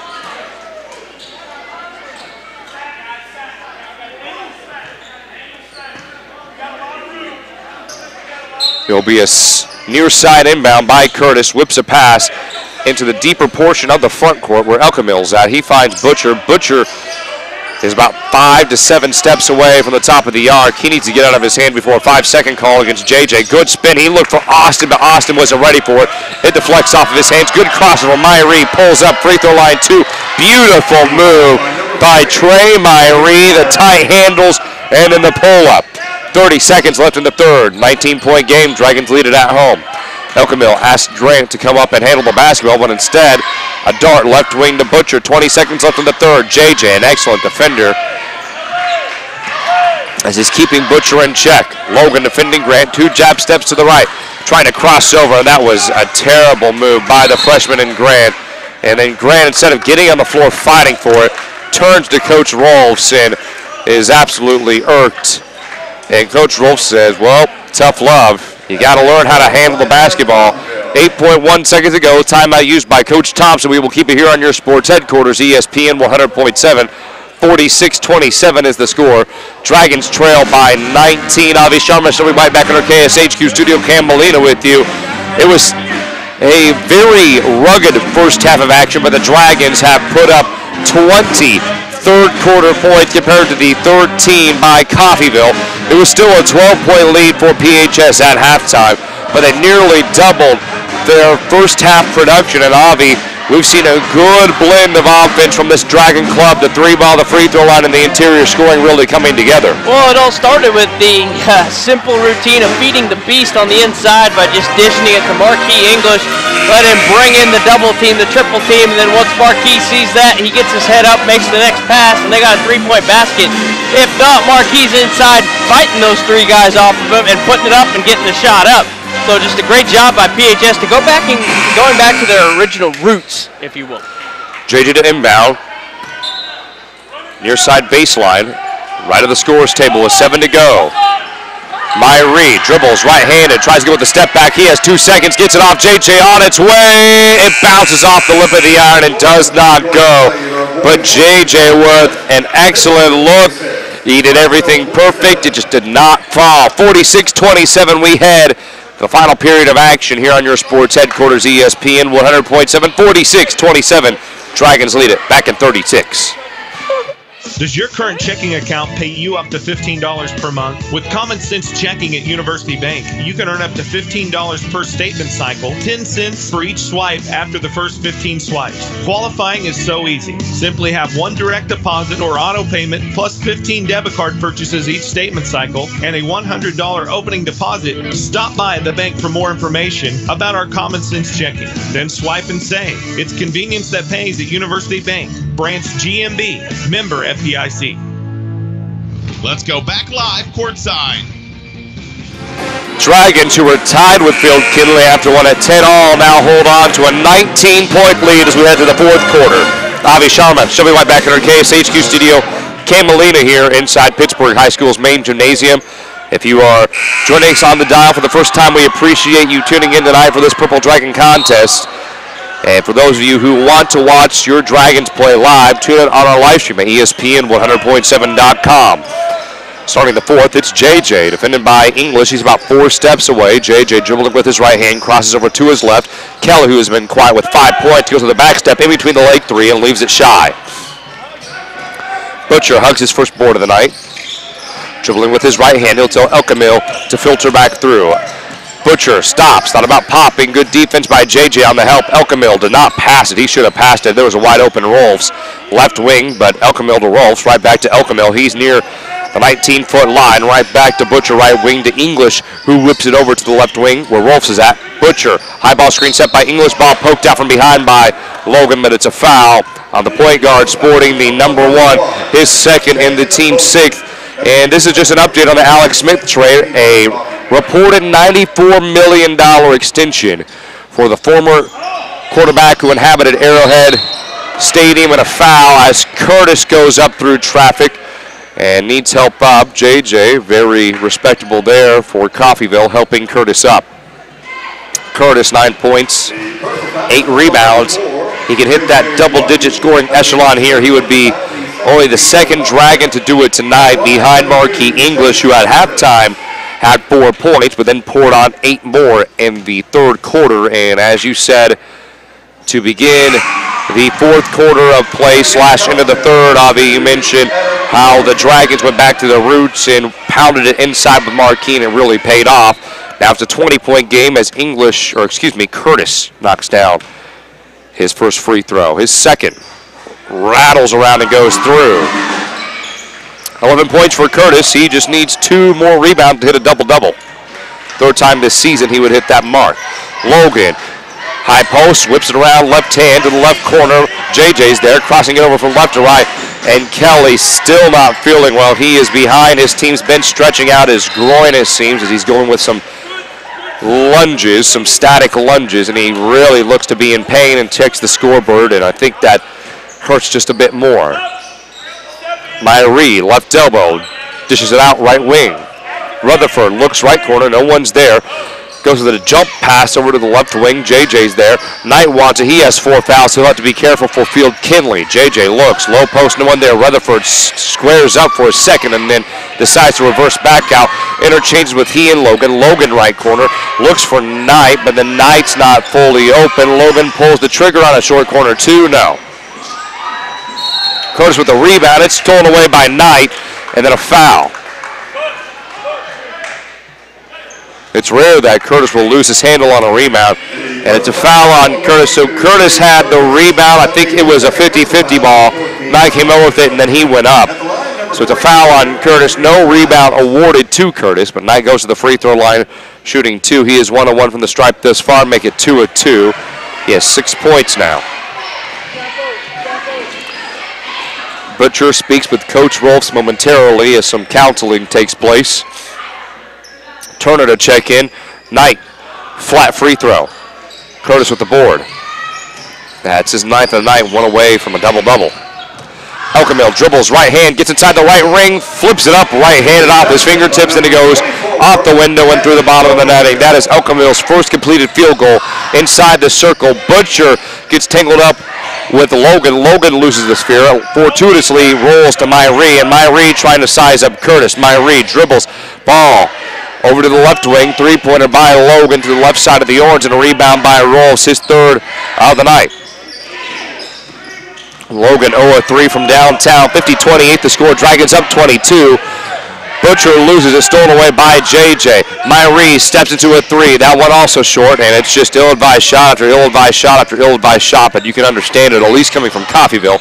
The Dragons have to be more careful. Elkamil splits a double team, tries to go with a wrap-around bounce pass to a Phantom or a Spectre. Rutherford comes up with a steal. He loses it. Rolfs is there. He nearly saves it. He does save it. He tiptoes along the far boundary, and Curtis tells everybody, slow down. Just slow down. Butcher being rushed, and Coach Rolfs with a nodding approval after Curtis said slow down to everybody. Butcher picks up his dribble. He needs to get it out. Skips it. Elkamil, right wing, 5-11 left in the 4th. Tries to go with the bank shot. Does not go. Andrew with the rebound, his 2nd of the contest, and I don't understand the 3 by Elkamil. Rutherford, right corner, air ball. Elkamil with his 4th rebound of the night. Rutherford now 0 of 2 in the contest. He has been a non-factor with under 5 to go. 50-28 the score, 22-point lead for the Dragons. Elkamil, Curtis at the apex of the arc. Skip pass, left wing, working with it is Elkamil. He'll find a curling Curtis. Curtis, fadeaway, right-hand floater. English on the offensive rebound and then sticks it back through. English now 7 of 9 from the floor after a struggle to score in that first half of play where he only totaled 4 points. It's been 10 in the second half. Fouled by Elkamil, his 3rd, the team's 5th. Under 4:30 left in the contest, the Dragons teetering with their 10th win on the year. Kelly on the bench, and I think Coach Thompson just wants to keep him healthy. I think his night is done. Logan sizing up Butcher, attacks, trying to use his blindy speed. The raindrop with the right hand goes. So Jalen Logan now 3 of 6 from the floor after he nets it in a rather a foul by English. I think he hooked. That's his first foul, and the 16th foul committed by the Dragons. Butcher subs out. Grant comes in, his team up 22. Butcher may have his night done for as well.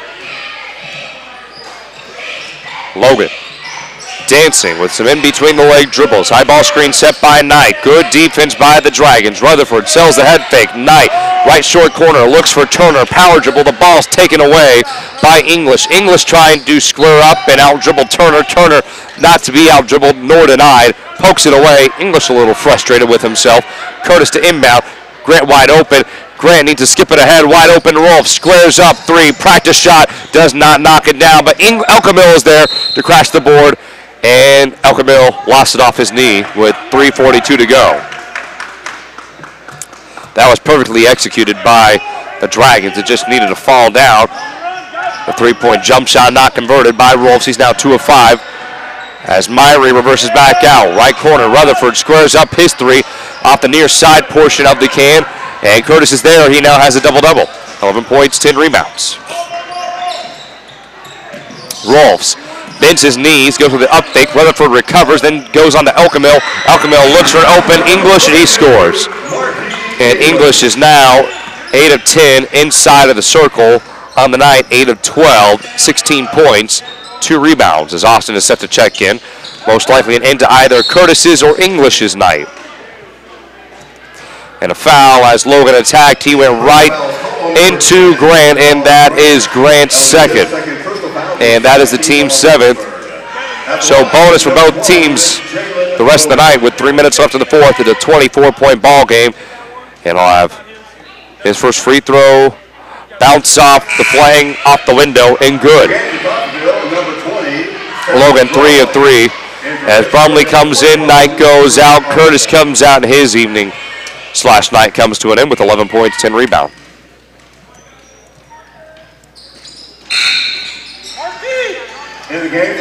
Logan goes 2 of 2. He is now 4 of 4 on the night with 10 points and 2 rebounds.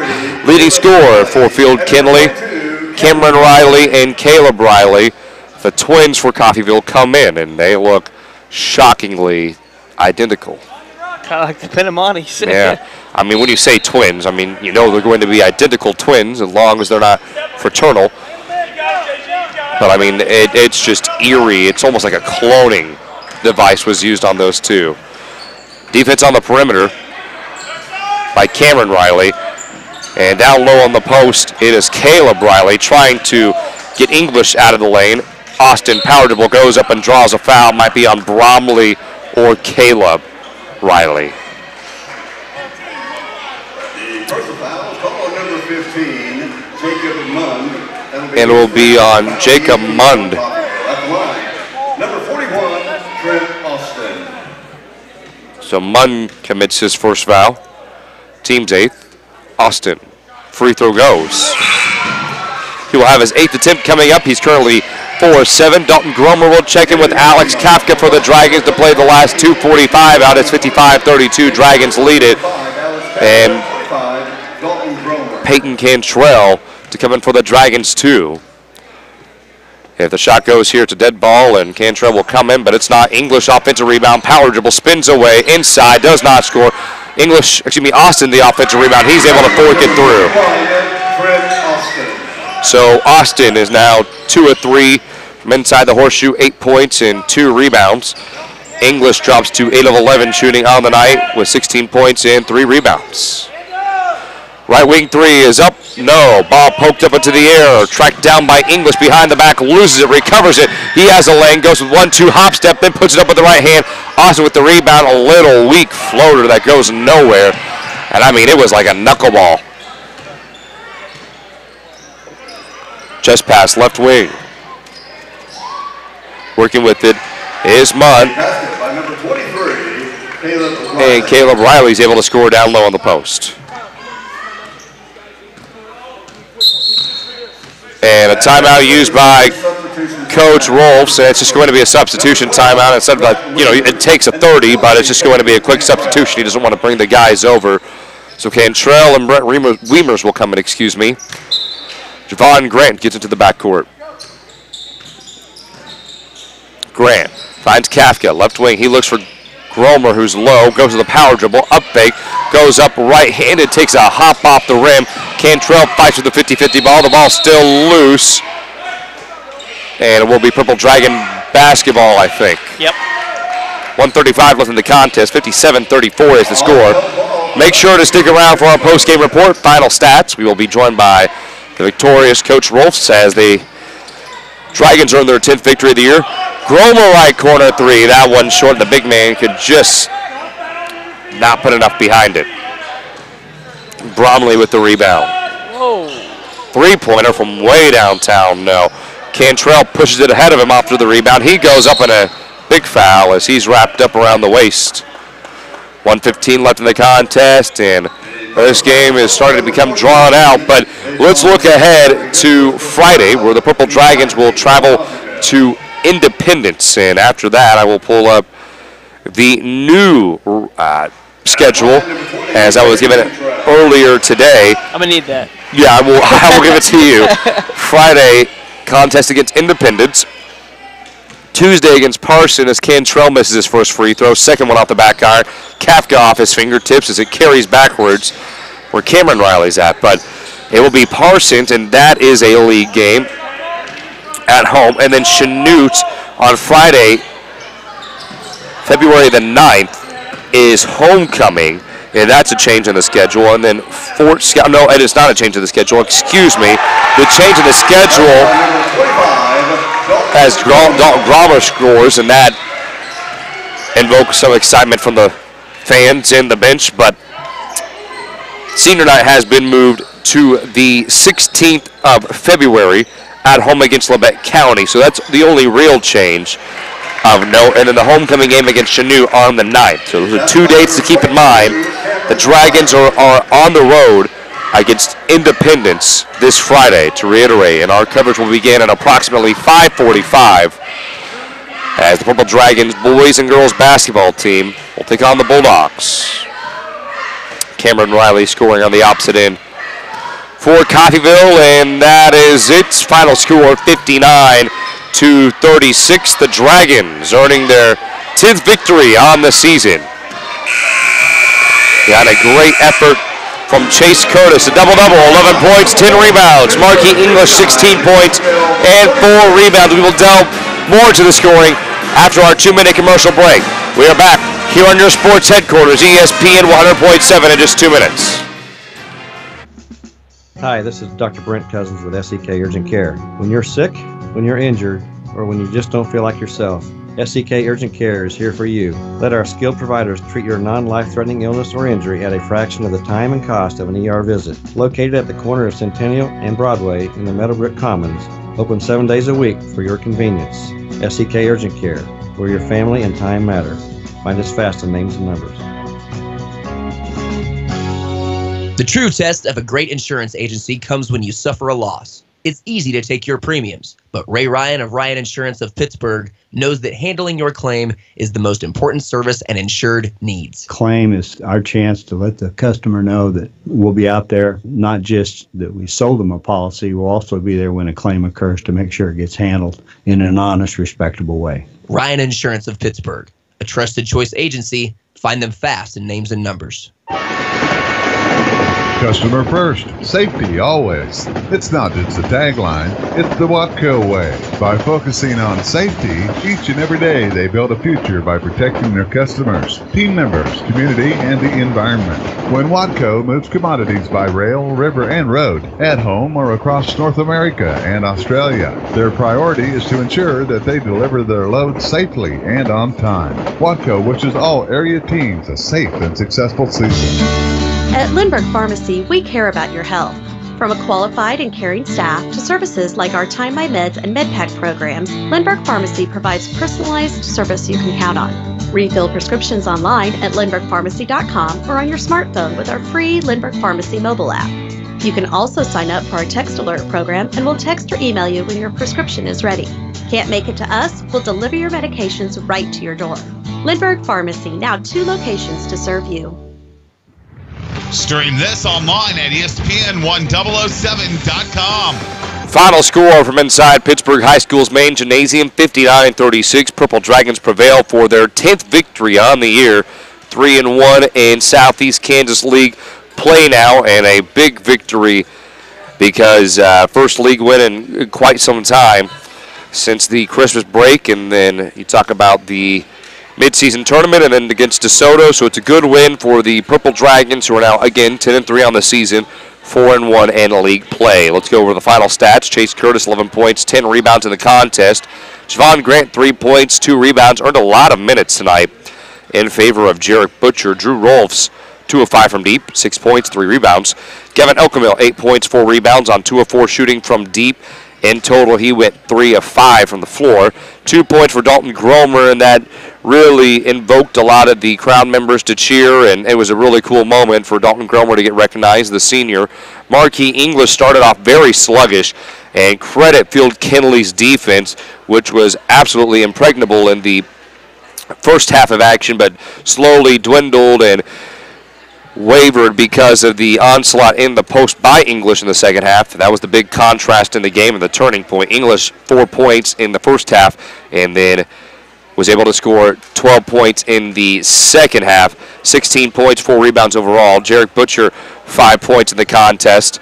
And then 8 points for Trenton Austin, including 2 rebounds in the ball game. And then Jalen Logan for Coffeyville with 10 points, 2 rebounds. Adam Rutherford, 1 rebound. Trey Myrie, 5 points. C.J. Kelly, 5 points. T.J. Turner, 6 points. 2 points for Seth Bromley.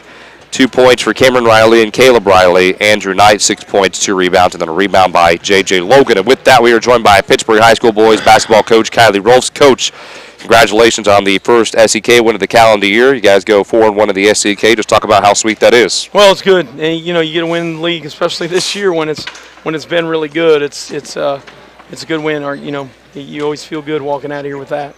And, Coach, it seemed in the first half, and it was quite noticeable, the offense was not up to your expectations. It was a slow starting contest, 26-14 at halftime, but you spoon-fed Marquis English, and it really paid off in the end.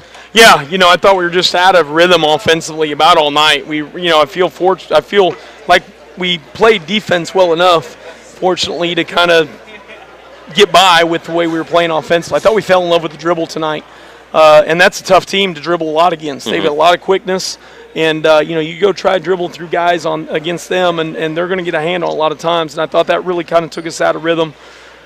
We got into a flow enough times to get it inside, like you said, and finish around the basket, which gave us enough breathing room. But we just were never very good offensively tonight.